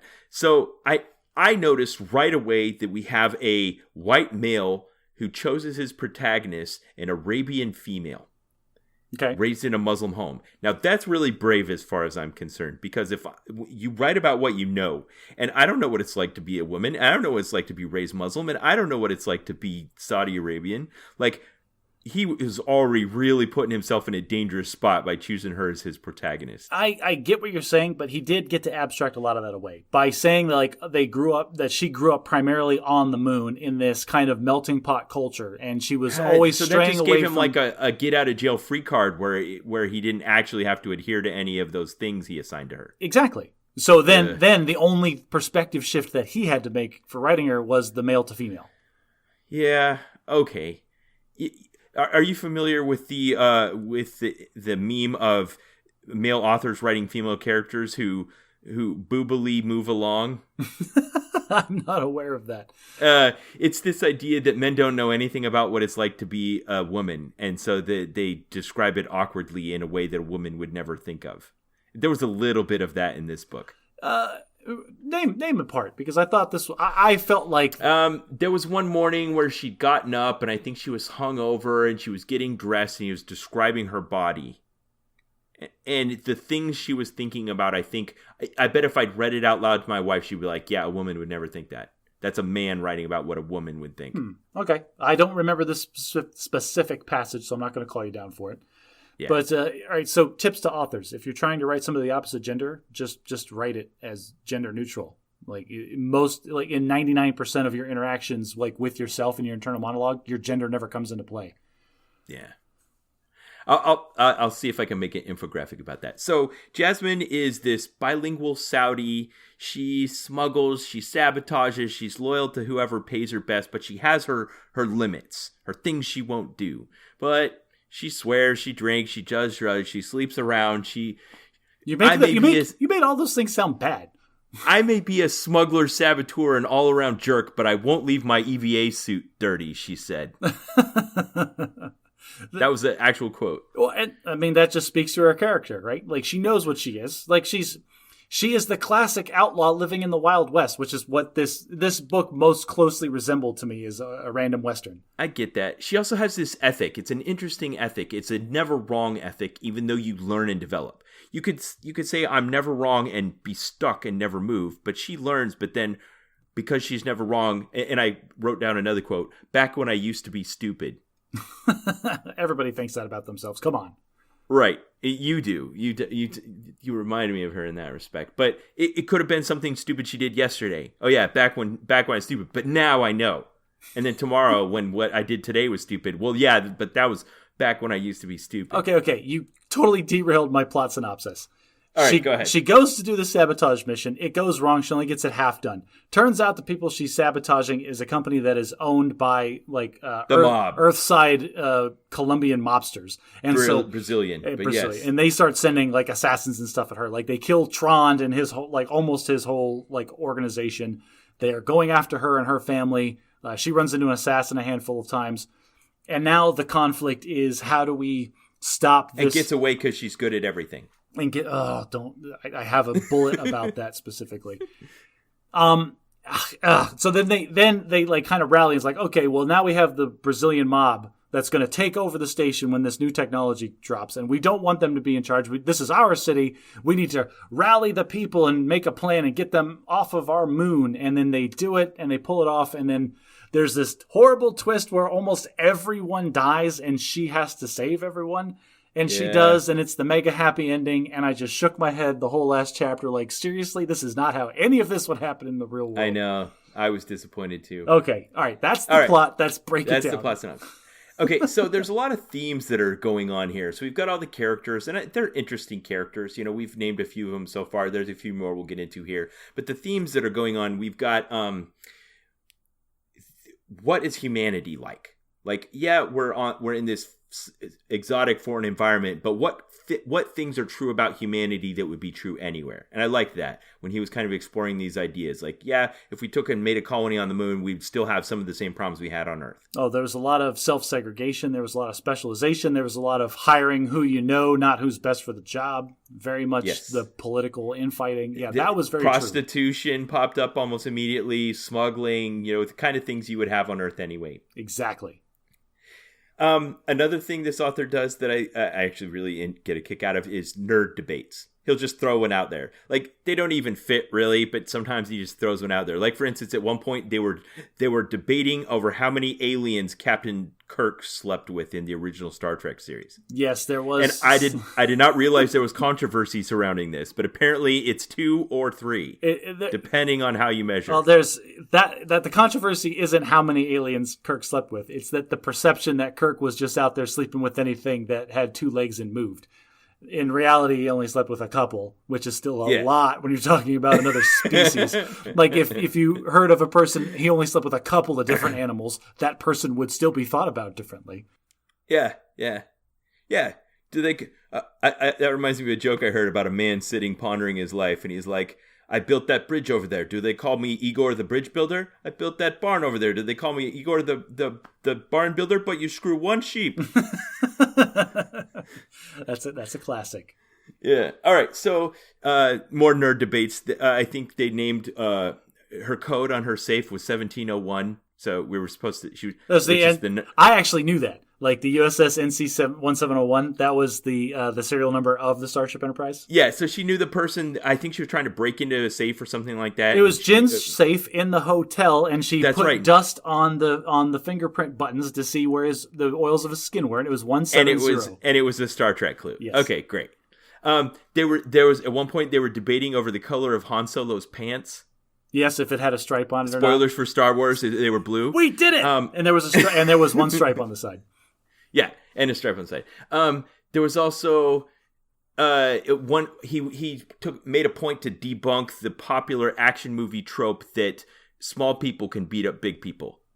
Yes, and he talked about how there was a big assassin or a big Rudy, and like she did her best to get away from this guy, and there was just no dice. It was not happening. Yeah. Okay, so humanity, nerd debates. There's also this theme throughout the book of economy. Economy. How an economy works and how it would be on the moon, what the currency was, what the driving forces were, how everything interrelated. Okay, credit where it is due. They had a separate pseudo currency in this moon city called slugs. And the idea is that it translated directly to how much mass that you could have shipped to you from Earth. I loved it. That is a clever pseudo-currency to have, but I'll take it one step further. This is where I'm giving the author credit. They realize the opportunity here is that organizations from Earth could then, through the internet or through telecommunication or through physical presence, could translate their currency into this pseudo-currency that the moon base used with people that were locally on the moon, and then translate it back into any other currency they wanted, into any other account that they wanted, and it's like perfect money laundering for anyone on the planet. Right, hence the presence of the mob on the planet. Yeah. Okay. My whole theme, this whole book, is that this guy wanted to write a Western, and he set it on the moon without realizing that screws up what the Western is about. See, you call it a Western. I didn't feel that. I felt like, okay, so we set up our conflict, we set up our environment, and now we set up the need for a caper. We've got an antagonist that talks to our protagonist and says, hey, I need to sabotage these 4 mining machines so that I can stop the competition and bring it to town. I get the Western themes there, but really it was a caper. I mean, the story was a caper, but the setting was a pseudo-lawless town. Okay, with a bunch of crime. The old sheriff in town, and the new guy comes in, and he wants to take over, but he needs the old guy to get run out of town first. Right. There's all this underhanded dealing going on, and there's the sheriff that's just making sure people aren't dying in the street, but there's still all this crime that everybody basically knows is happening. But the fact that it was set on the moon causes so many problems, including, let's go back to the economy that we're talking about, because we're sticking with the economy. Okay. It makes no sense to have private citizens on the moon at all. That how can that be a thing? You can't she had an apartment. It was a tiny little box. I got it. He kind of said this. All right. So we're on the moon. We're mining for metals, but really probably our chief industry, at least initially, until the one key thing at the end of this book pops up, is tourism. And when you bring tourists to the moon, they need people to make them food. They need people to make their bed. They need people to drive them around. They need people to take them on EVAs. They need people to take them to the moon landing site. You are not going to dissuade me from the acknowledgement that, yes. You think this could all be robots? No. Labor does need to be involved, and this labor needs to be people. A lot of this labor needs to be people, not all of it. In this future setting, there's absolutely no need for people to physically carry boxes from one side of the station to the other. Right. There has to be. We're almost there with drones. If Bezos would stop messing around, right? There should just be tunnels or something. Yeah, any number of ways to solve this problem. I was okay with the fact that she was a courier. Whatever. What I am saying is that she wouldn't just be there. Like, there is no possibility of being jobless or homeless on the moon. That shouldn't exist. I agree with you there. I think every single person there has a function. They would have to. If you don't, you go back to Earth. You would have to. Every cubic centimeter of that entire city would be owned by somebody. And if you can't just like fly up there and like, oh, I guess I'll find an apartment and get a job. That's not a thing. You know how many people are on the planet Earth that would be dying for the opportunity to go there? You would have to have the job and the apartment first. Okay. So this goes back to the humanity thing. If we've created now a colony where humans can live freely, as soon as that happens, humans form romantic connections and begin to reproduce, and it introduces a whole new set of problems. You're missing it. This is the Western thing again. If you have a town in the Old West, yeah, immigration is a thing. People come out there to make their livelihoods all the time. That's a thing that happens. But what the baseline assumption that allows that to happen is that there's virtually unlimited space and room for expansion. The city Artemis is 5 domes on the moon. There is a maximum threshold. Like we can have this many people and not one more. You're right. There was like an assumption like, oh, if you just want to have a baby, that's no problem. You're already a resident of the moon. Exactly. Like that cannot exist because there's this upper limit.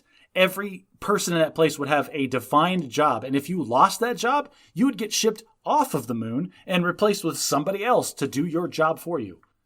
So if you got pregnant, should they ship you home? Absolutely. This is an HR thing that happens. You have to fill out forms if you have romantic entanglements with other employees. So that was a hand-wavy thing that was necessary for all of the other things that happened. Yes, because the story requires us to have free, independent acting and thinking people. So at some point, he decided he wanted economies to be enough of a theme that he said something really interesting I'd never heard before. It was in a rant given by the administrator. And she talked about the life cycle of economies.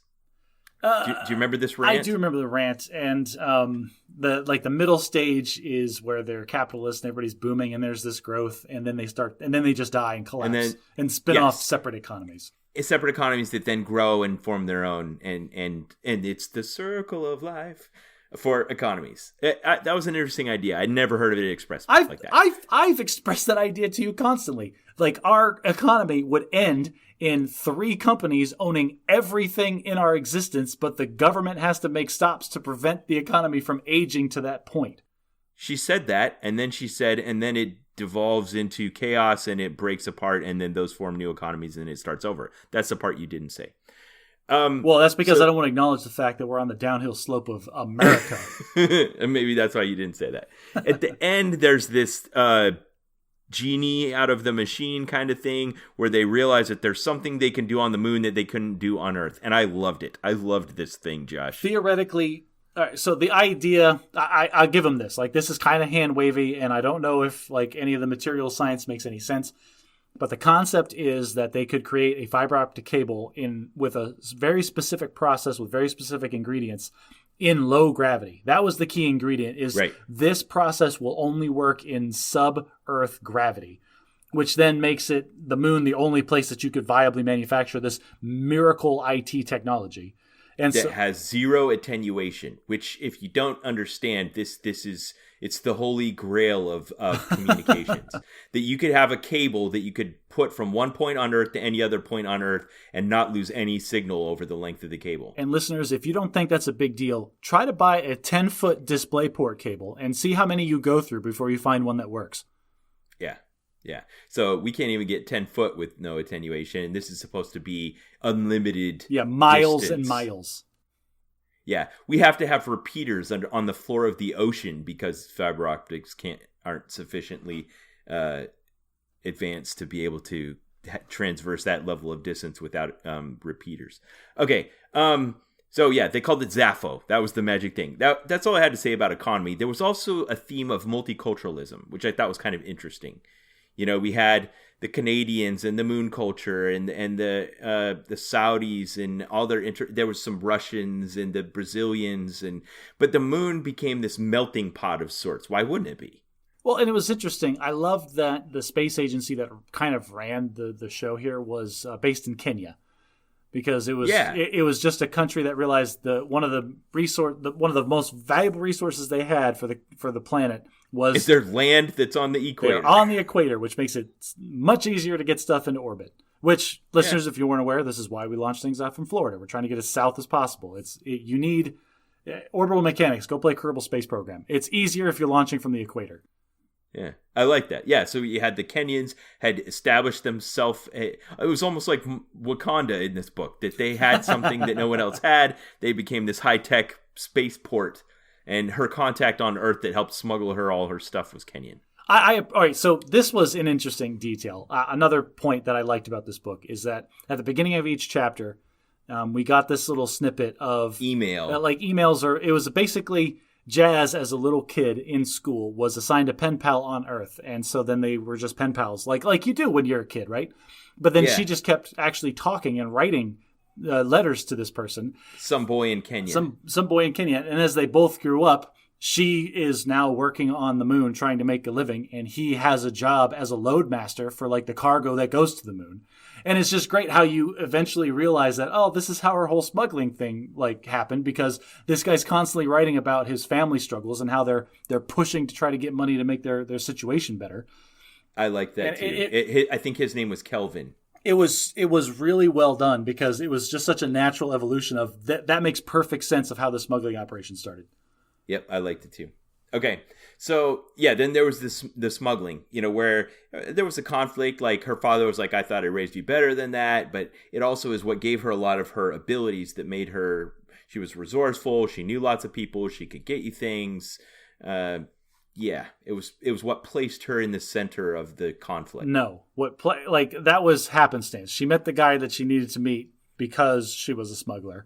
The reason that she became involved in the conflict is because Trond recognized that she was the protagonist of this book, and anything that she touched, she was instantly an expert on and knew how to operate. And it was all right. It is time for your rant on that, Josh. Go for it. To a sickening degree. Okay. Okay, I understand that if you're on the moon, there's a lot of things that you're going to know that other people don't. Like the fact that she was a little more machine savvy, like mechanical savvy than other people. Okay, that makes sense. She was also raised as an apprentice welder. She was raised as an apprentice welder. She was training to become an EVA master, so it makes sense that she would know about certain systems, life support, that kind of stuff. But she failed her EVA test, like legitimately just failed it. Not because she did anything wrong. She actually saved her own life in that scenario, but because her equipment failed, because she failed to do, basically, she didn't have enough money to pony up to get good stuff, and she bought it secondhand. Okay. But where they lost me, where the author lost me, is when she went to her buddy, who is a scientist in the electronics, Svoboda, who's a great character. I like him a lot. Yeah, I love that character.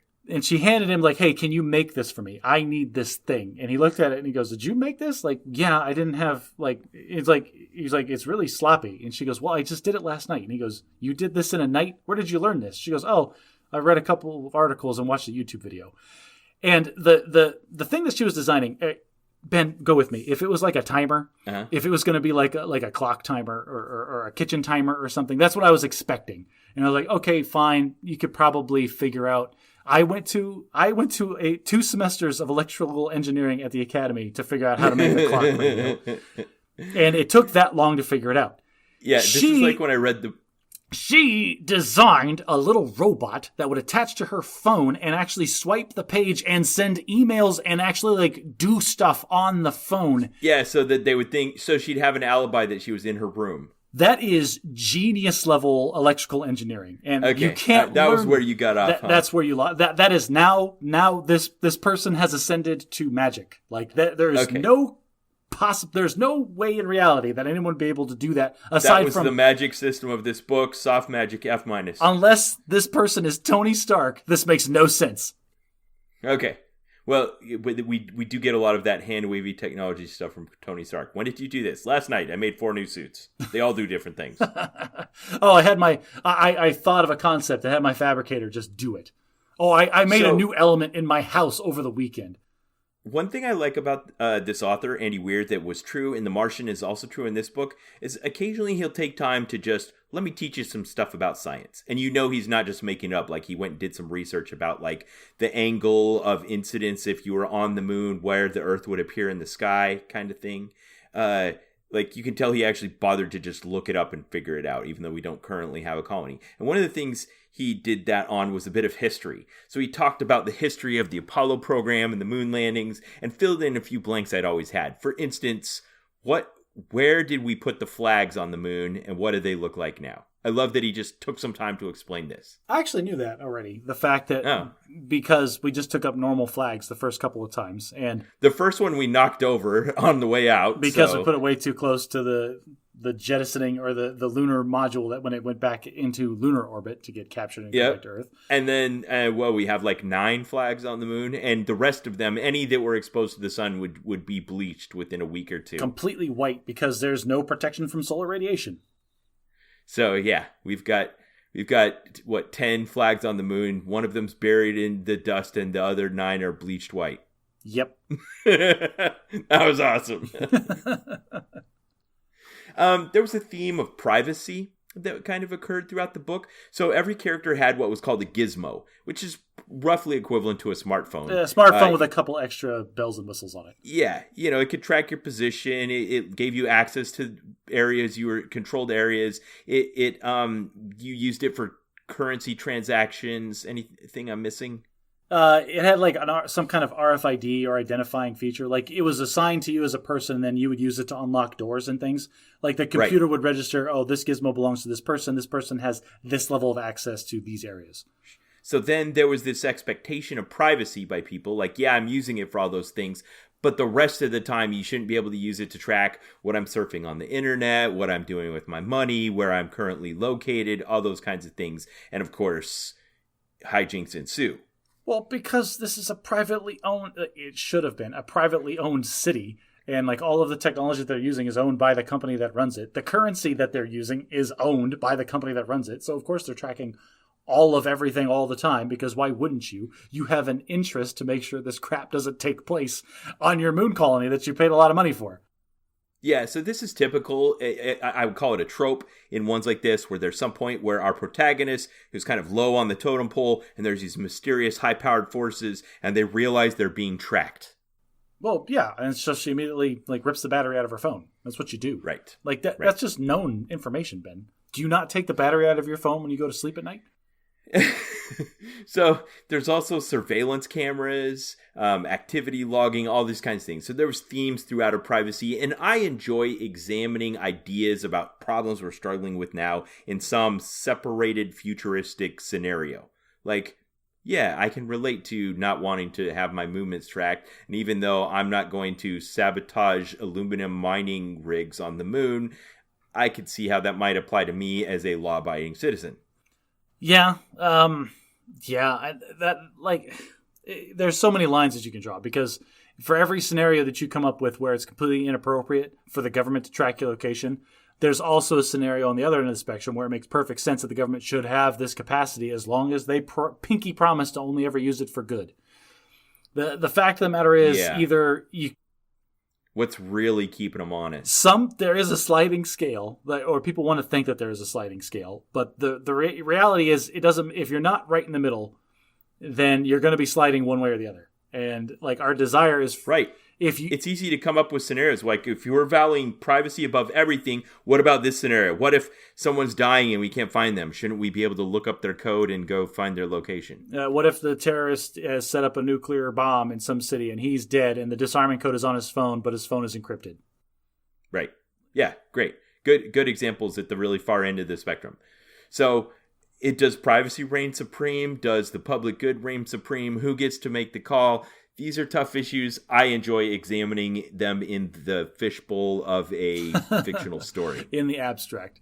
Yeah, we don't have to go into the details of where we lie on public versus private information. There was a little bit on organized crime. What, will it always exist? What's its role in society? Should it be stopped? Should it be tolerated? You can't get rid of it. They just changed names. Like Las Vegas was created by organized criminals. It's still run by organized criminals, but instead of mob bosses, they're just CEOs. Like it's the same job description, just different titles. And then there's the city itself. And you kind of talked about it. Population 2,000, no police station, 5 domes. There's this constant influx and outflux of tourists as well as workers and migrants, and kind of the idea that they couldn't really control who was coming or leaving and why. And so if the mob wanted to send a bunch of guys, they wouldn't be able to do anything about it. That right there blows my mind. The fact that this is like, oh, well, you have to get on a freaking rocket ship that is owned by a private organization in a foreign country, in one country, to get here.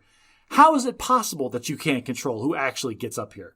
Like that doesn't make any sense whatsoever. It's like, oh, but they're... You're right. There was kind of this hand-wavy thing about lack of central control over all of this. Transportation specifically. People coming and going from the station just wasn't under anyone's control. It was just assumed it was like catching a bus.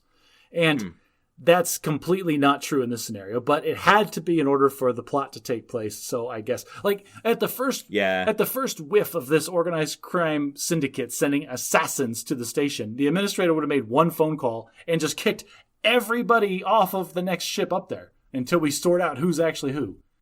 Yeah, and you're right. That was a bit of a hand-wavy thing, that the administrator didn't have that power. She was more of a diplomat than a authority. In the weirdest way, because she doesn't really own anything. Nobody on the station has any voting rights. Like, sections of it have been acknowledged as being owned by one company or another that are mostly Earth-based. I'm glad he didn't write the version you're talking about, because I do not want 2 chapters on moon politics. Well, there would be no moon politics. It would be 2 or 3 large organizations at most that owned everything on the moon, including the people, and they were constantly like, it wouldn't be scheming or I feel murders. like I've seen this anime and I didn't like it. Like, I get what you're saying, but I'm glad this wasn't that story. But this is the story I'm saying is what really will happen. There's never going to be a free moon base. People aren't going to like band together and create a free colony on the moon because the resources to get there are too high. Okay, let's talk about that, because that was the last theme I had here, and that was the science of living on the moon. Yeah, and it's not there. I get it, but I enjoyed that he took some time trying to imagine it. This was his imagination filling in the details. Let me backtrack from what I just said. The technology to live on the moon exists today in a very real and a very feasible way. What doesn't exist is the desire to pour the amount of resources necessary to make it a reality. Agreed. Yeah, I mean, obviously, we put man on the moon a dozen times back in the 60s. Have we not improved since then? We have. The thing is, there's no economic impediment to do so. In order to get the raw material to the moon that you would need in order to construct a settlement to permanently sustain 2,000 people would be astronomical in a very real sense. Yes. So I want to take a few minutes and talk about some of the things in some of the pseudoscience and some of the real science behind it. For instance, the domes that you mentioned, he talked about how thick the steel would need to be, and they were double reinforced, and then all the protections that would have to be in place to detect like breaches and what to do about them if they occurred. I found that all really interesting. Almost like living on a submarine, honestly, is you just have to be monitoring air pressure everywhere and have sectioned off places. So if there was a leak that was penetrated, then you just seal off the area until you can fix it. Right. And sucks to be you if you're stuck in there at the time. There was also the problem of like, all right, if we have humans up there, you can't exactly just plant potatoes in the soil. So what are you going to eat? And the answer was algae.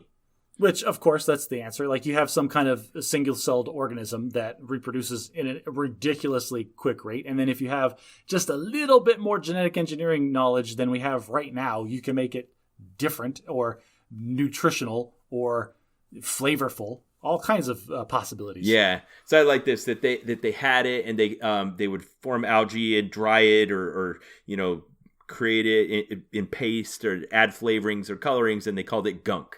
and that was their food. And I like that he didn't just hand wave this, that it was just kind of woven into the story, the times we were eating gunk and how you felt about gunk and what your favorite flavor of gunk was. Well, there was also, and that's for the people that lived there that didn't have any money, because we're not going to talk about the economy again. But for like the tourists and things that were there, they did ship real Earth food up at astronomical prices. And she was talking about her bartender. She was smuggling different types of distilled alcohols to him because he couldn't afford to have like a bottle of bourbon sent to the moon. Right. So he had like somebody on Earthside, like bourbon extract, and some ethanol, boil off all of the liquid. So he had like this little pouch of powder or something, and he couldn't figure out why putting this back into ethanol didn't make it taste exactly like the bourbon that it was supposed to be. The chemical formula is exactly the same.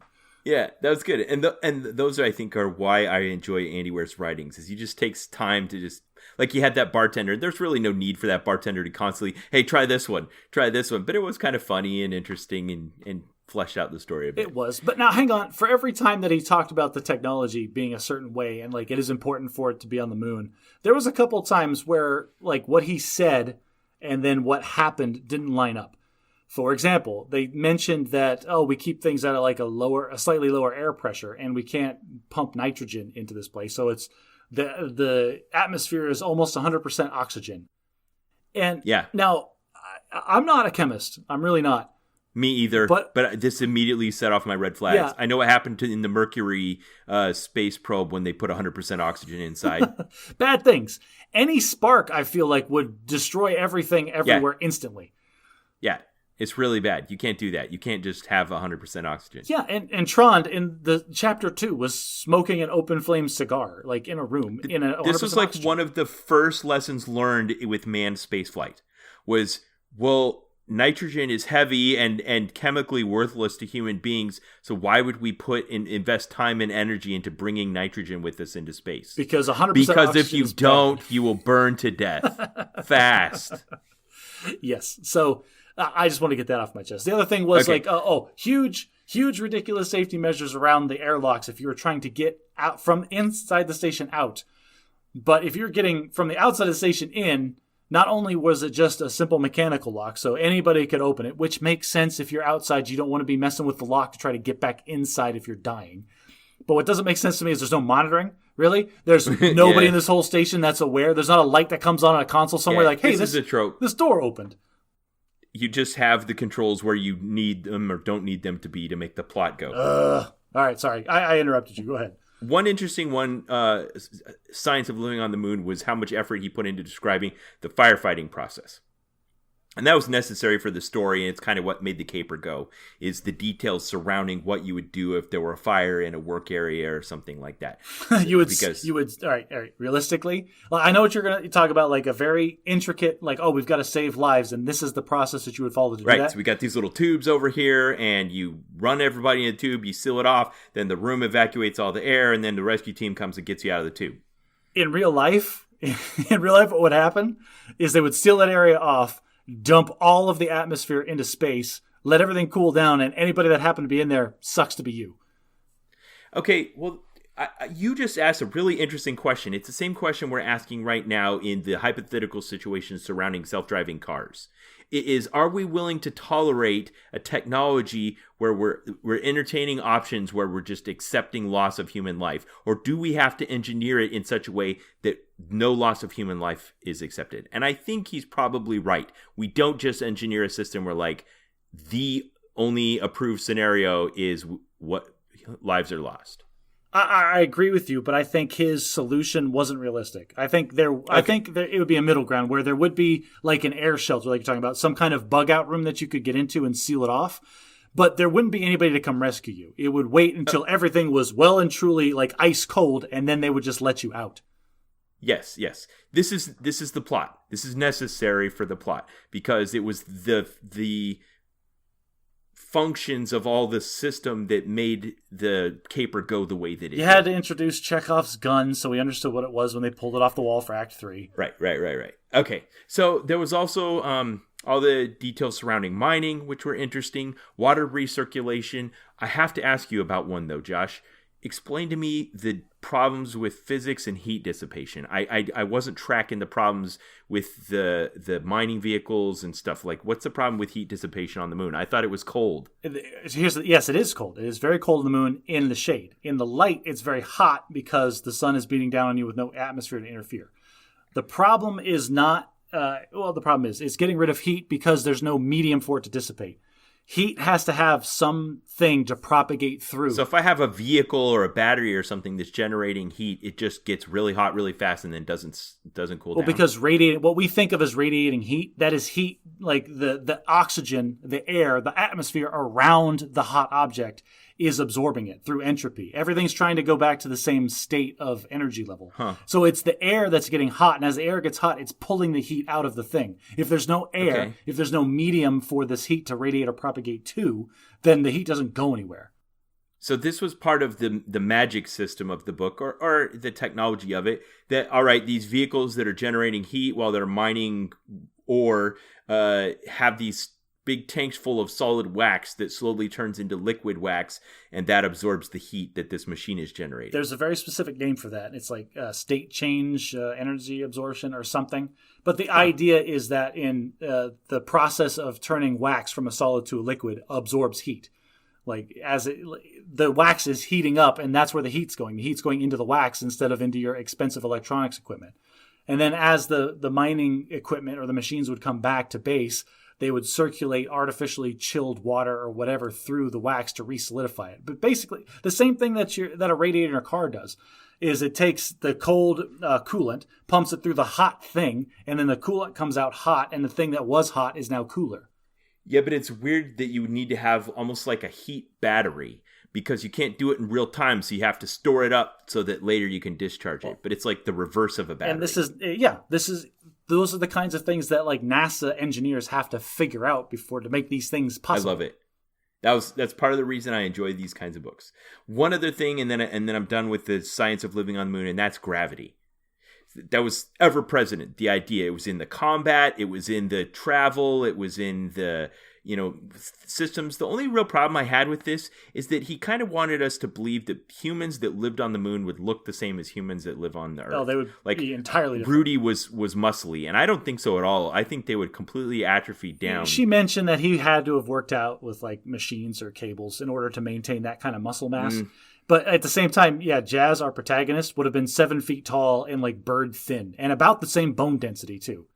Right. And this is, I know with the gravity thing specifically, it's like, okay, if we accept that humans would still be the same rough size and shape, her muscle mass and bone density would be to the point where it would be impossible for her to ever live on Earth, ever. They kept threatening, like, oh, we'll deport you to Earth. Oh, I'm going to have gravity sickness. No, you're going to get there and you're immediately going to die because your heart's going to be straining 6 times harder than it ever has in its whole life just to pump blood to your brain. And your bones will break at the slightest perturbation. You have, if you grew up for like your entire adult life on the moon, you are never coming home again. Yeah, interesting. Okay, so those were the themes, and the interactions of the characters. The plot was what it was. It was satisfying. It wasn't. I have a few gripes. The part that really, really perturbed me was all of the destruction of property. Like the amount of effort and treasure that would have to be invested to create those mining vehicles and the smelting plant and stuff like that would just be astronomically, both literally and metaphorically, too much for that much destruction to be tolerated. Like it would have to be prevented, and she couldn't get away with it. Well, that's the mega happy ending part, because you're right. Anybody that conducted this amount of crime, and then another part, the thing that happened, as in blowing up the smelter and releasing all these toxic chemicals into this room, they then formed chloroform that got pumped into like the whole city, and everybody passed out. It was the science handwave thing. I didn't go look it up. I assume he researched it, and that's actually possible. I'm sure it's actually possible, but just like if you have a bunch of random volatile chemicals and you heat them all up and explode them in a giant room, they're going to make something. I'm sure one of them could have been chloroform, but you're telling me that all of the life support systems had no way of detecting, filtering, or stopping like this cataclysm from happening? Like that's the part that blows my mind. Okay. But the destruction, like, Yeah, I get what you're saying, but this is the wild. It was too much. I couldn't take it. I like how could she excuse in her warped morality system like that she was going to accept 1 million credit or 1 million slugs and then destroy 100 million slugs worth of equipment easily? Probably more than that, because it doesn't matter. That's not her. This is the evil part, because the destruction of property doesn't affect her. What affects her is her bank account balance. So she's fine with it. And yeah, but she didn't justify it based on that. She justified it based on, oh, well, these guys are trying to get rid of these other guys and I like them better. No, she didn't. You even said, like, she had all the moral things in her head, and then he said, I'll give you 1 million slugs. And she said, where do I sign? The amount of money she was being paid overrode any moral ambiguity that she had in this situation. That's the evil part of her, if we're coming back to this conversation. But no. This is why I got mad at the mega happy ending. Like, she sat down with the administrator and they were going to, like, deport her. But then she talked her way out of it. I'm like, are you kidding me? Everybody on this station almost died because of you. Because of your actions, you are the direct result, the cause of these assassins being here in the first place. You've blown up how many hundreds of millions of dollars worth of corporate enterprise? And then they blew up the smelter, and then the Brazilian mob just went, oh, well, I guess they got us. Shucks. I'm with you. I wrote that down. Like, of course, the mobsters are still on their way there to lay waste. Or not to lay waste, but just to, like, get her and then pull her apart revenge in, like, the slowest, most torturous way possible. Yeah. They lost a lot of money. Okay, so that was the thing, and I don't know why authors do this. This makes me feel like there was some external entity involved. Like, maybe he wrote one ending and his editor's like, no, the stakes aren't high enough. We have to hold at risk every life of every... Like, if they'd blown up the smelter and she'd made it back to the plant, I would have been completely satisfied. I don't know why it also had to include everyone getting gassed. Yeah, that you're right. That part doesn't make a whole lot of sense. I think he wanted to put the protagonist in a situation where she was in mortal danger in order to uphold the greater good. In which case, like in this scenario... She had to be willing. She had to show that she wasn't irredeemable or only bought with money and was willing to give up her life to save other people. Yes, the extra crises at the end of this book show us that Jazz, our protagonist, the person that we're supposed to be rooting for, is actually a good person. But she did that. But she's not. She was in the smelting plant, and Sanchez was running around trying to prevent it from overheating, and she was like, no, I have to go back in and get her, and like, why? It's just one person. To me, that would have solved the need for that dilemma with the protagonist. Just with a single life. We didn't have to hold the entire colony at stake. Are you sure? Because like 3 minutes ago, you said that you found this book like almost irredeemably like bad because of all of the property damage. Like people like you saw the property damage, like this is completely inexcusable. How am I supposed to root for this person? But now you're saying saving one life in the line of that destruction validates her whole No, world? I didn't say that made it okay for me. I said I thought that would have been sufficient for the purpose it was supposed to serve in the story. Gotcha. Honestly, I agree with you. There was enough other justification that blowing up the smelter, that while that's ridiculous property damage, I was okay with it. It's like, yeah, blow it up. I don't care. Okay. Have you ever said to someone, I remember when this happened in the book, and it made me realize how much I hear this in movies and how much I've never heard it in real life. Have you ever said to someone, don't worry, I have a plan? Do you ever say that to your wife? Have you ever said that at work? Well, I do, but the problem is I say that and I go, don't worry, I have a plan. And then I stop talking and I'm waiting for the jump cut. It never happens. Because we don't ever get to hear what comes after that. All right. So you want to take that to its next logical extreme where you always see this in movies where people are having a conversation and then it jump cuts to like another location, but they're like in the middle of the same sentence where it's like, so we take this for granted all the time, but these two people were having a conversation and then ceased talking and then got in an Uber and drove for 15 minutes and then got out of it and then picked up right where they left off with no break in the conversation or tone or nothing. Yeah, I think we're aware that this is a trope. My favorite place it was dealt with was in Guardians of the Galaxy. I think Star-Lord's like, don't worry, I have a plan. I have part of a plan. And Rocket's like, how much? He's like, 10% of a plan. You have 10% of a plan. I think that was ad-lib between them two, which is hilarious. Yeah. No, it's good. I like it. It's playing on the trope. Like, I don't know. I'm honestly, like, in these kinds of situations, I'm okay with it. What I'm not okay with is if one character ever looks at the other and is like, you already know this, but, and then explains something just for the sake of the reader. That drives me nuts. Yeah, well, there's not going to be a jump cut in a book like this. They explained the plan. This wasn't one of those things where, like, we had to skip ahead to the action and know that they already knew what was going to happen, but we, the reader, don't get to know. Yeah, because that only works if you have, like, a jazz tune playing in the background. You get to jump between the different characters while the explanation's happening. Ocean's 11 style. Yeah, this kind of was Ocean's 11. You know, we had Jazz, and we had her dad, who was the unwilling, lawful good character that got dragged into this against his will and only because he loved his daughter. We had Rudy the Mountie. We got Svoboda, the tech guy, who's chaotic good, by the way, which I loved. There's Kelvin, her KSC pen pal, Tron, the financier, her boyfriend. Oh, I want to talk about her boyfriend for a second. The pedophile? Dale. Do you remember the character Dale? Oh, I was mixing these two up because he was gay. Yes, because she was dating a gay guy, and then she was friends with the guy that stole her boyfriend from her. And I was always mixing them up in the book. I couldn't tell them apart. Yes.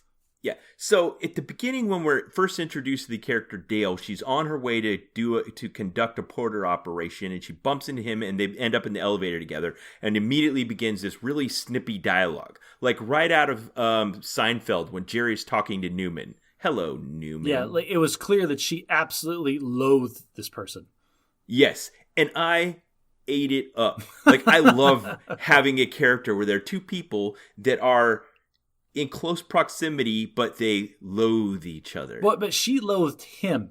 Like, and the way that this scene was set up, it was clever. It went back and forth. It was clever because, like, it seemed at the time that it was reciprocal. It seemed like he didn't like her either. Yes. But it wasn't like he was being a complete jerk. He was just kind of giving... He was mirroring her energy. Yes, exactly. It turns out he actually really liked her and wanted to be friends with her, but she wouldn't let it go. Yeah.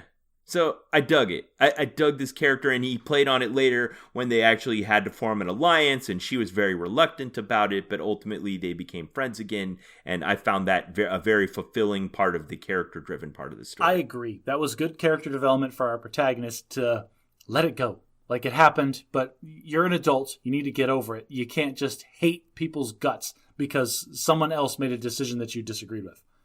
Now, mostly in life, when there's somebody that just makes a decision that makes us hate their guts, we then do like I said before, with the peace versus coexistence, that you avoid them. Like, you don't talk to them anymore. So in real life, you don't get snippy dialogue between Jerry and Newman because they just don't go near each other. So but there are times, like being in a colony on the moon or being at the Air Force Academy, where you might be in close confines with someone that you actually find to be your enemy. Have you ever found you have a Newman in your life? There was a person at the Academy that, to this day, I maintain, if I walk over their corpse in the street, I will take a second to laugh at it.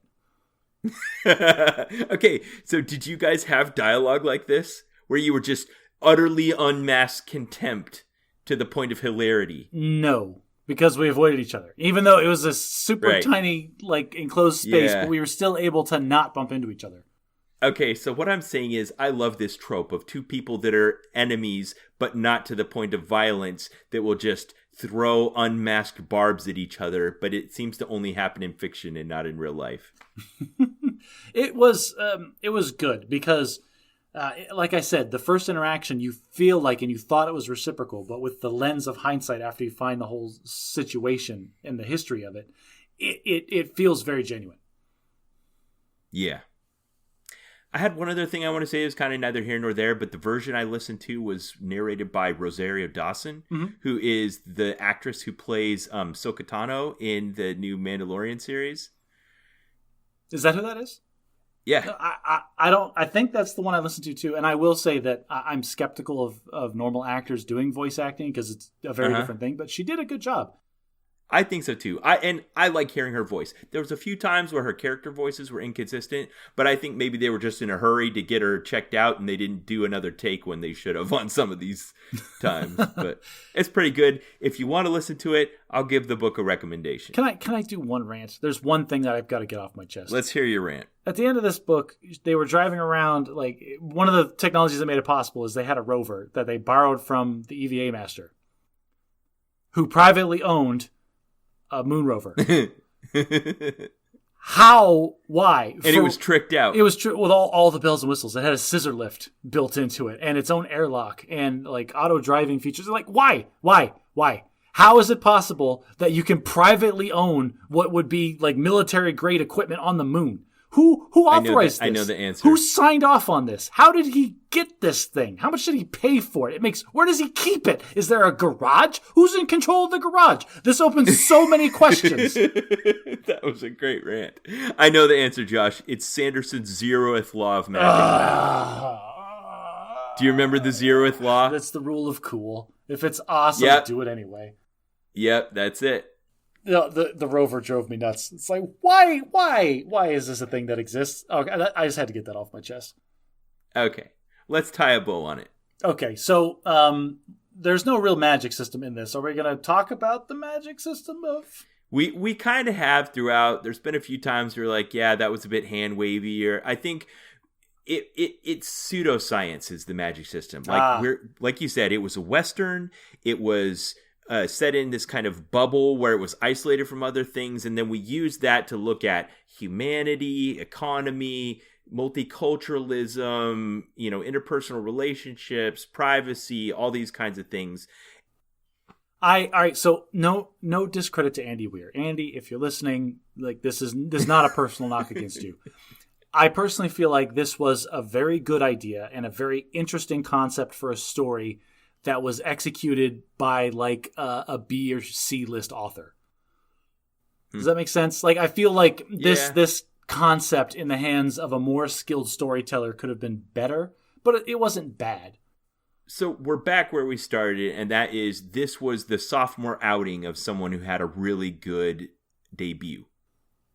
And it was fine. I don't think I'll read it again, but I'm not upset that I listened to it the first time. I enjoyed listening to it. It was fine. It had its rough patches and the hand wavy things, but that exists everywhere.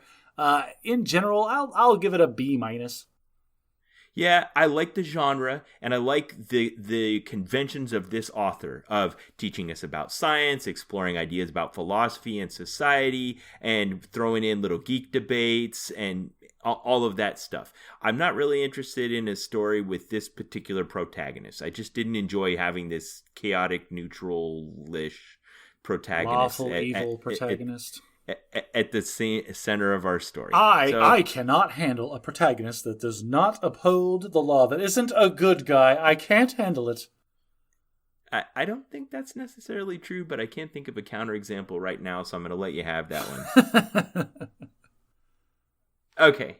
Well, audience, if you want to weigh in on the debate, would love to hear what you have to say. You can go on our subreddit at reddit.r/bad@magic, or you can go to our Facebook page, search us up on Facebook, and you can see I'll put photos and image macros, anything we discussed out there for you to enjoy, and you can join in on the discussion. If you like what we do, consider sharing us with a friend. If you like what we talk about, maybe they'll like us too. If you really want to show us some love, consider taking your phone out of your pocket right now and giving us a good rating on the podcast player of your choice. You would not believe the amount of visibility we get from reviews like that. Please, if you haven't done it, do it. Please. And lastly, if you want me to poke Ben for being a goody two-shoes from now until the end of time, consider becoming a patron on our Patreon page. And until next time, try to be a little less bad at magic.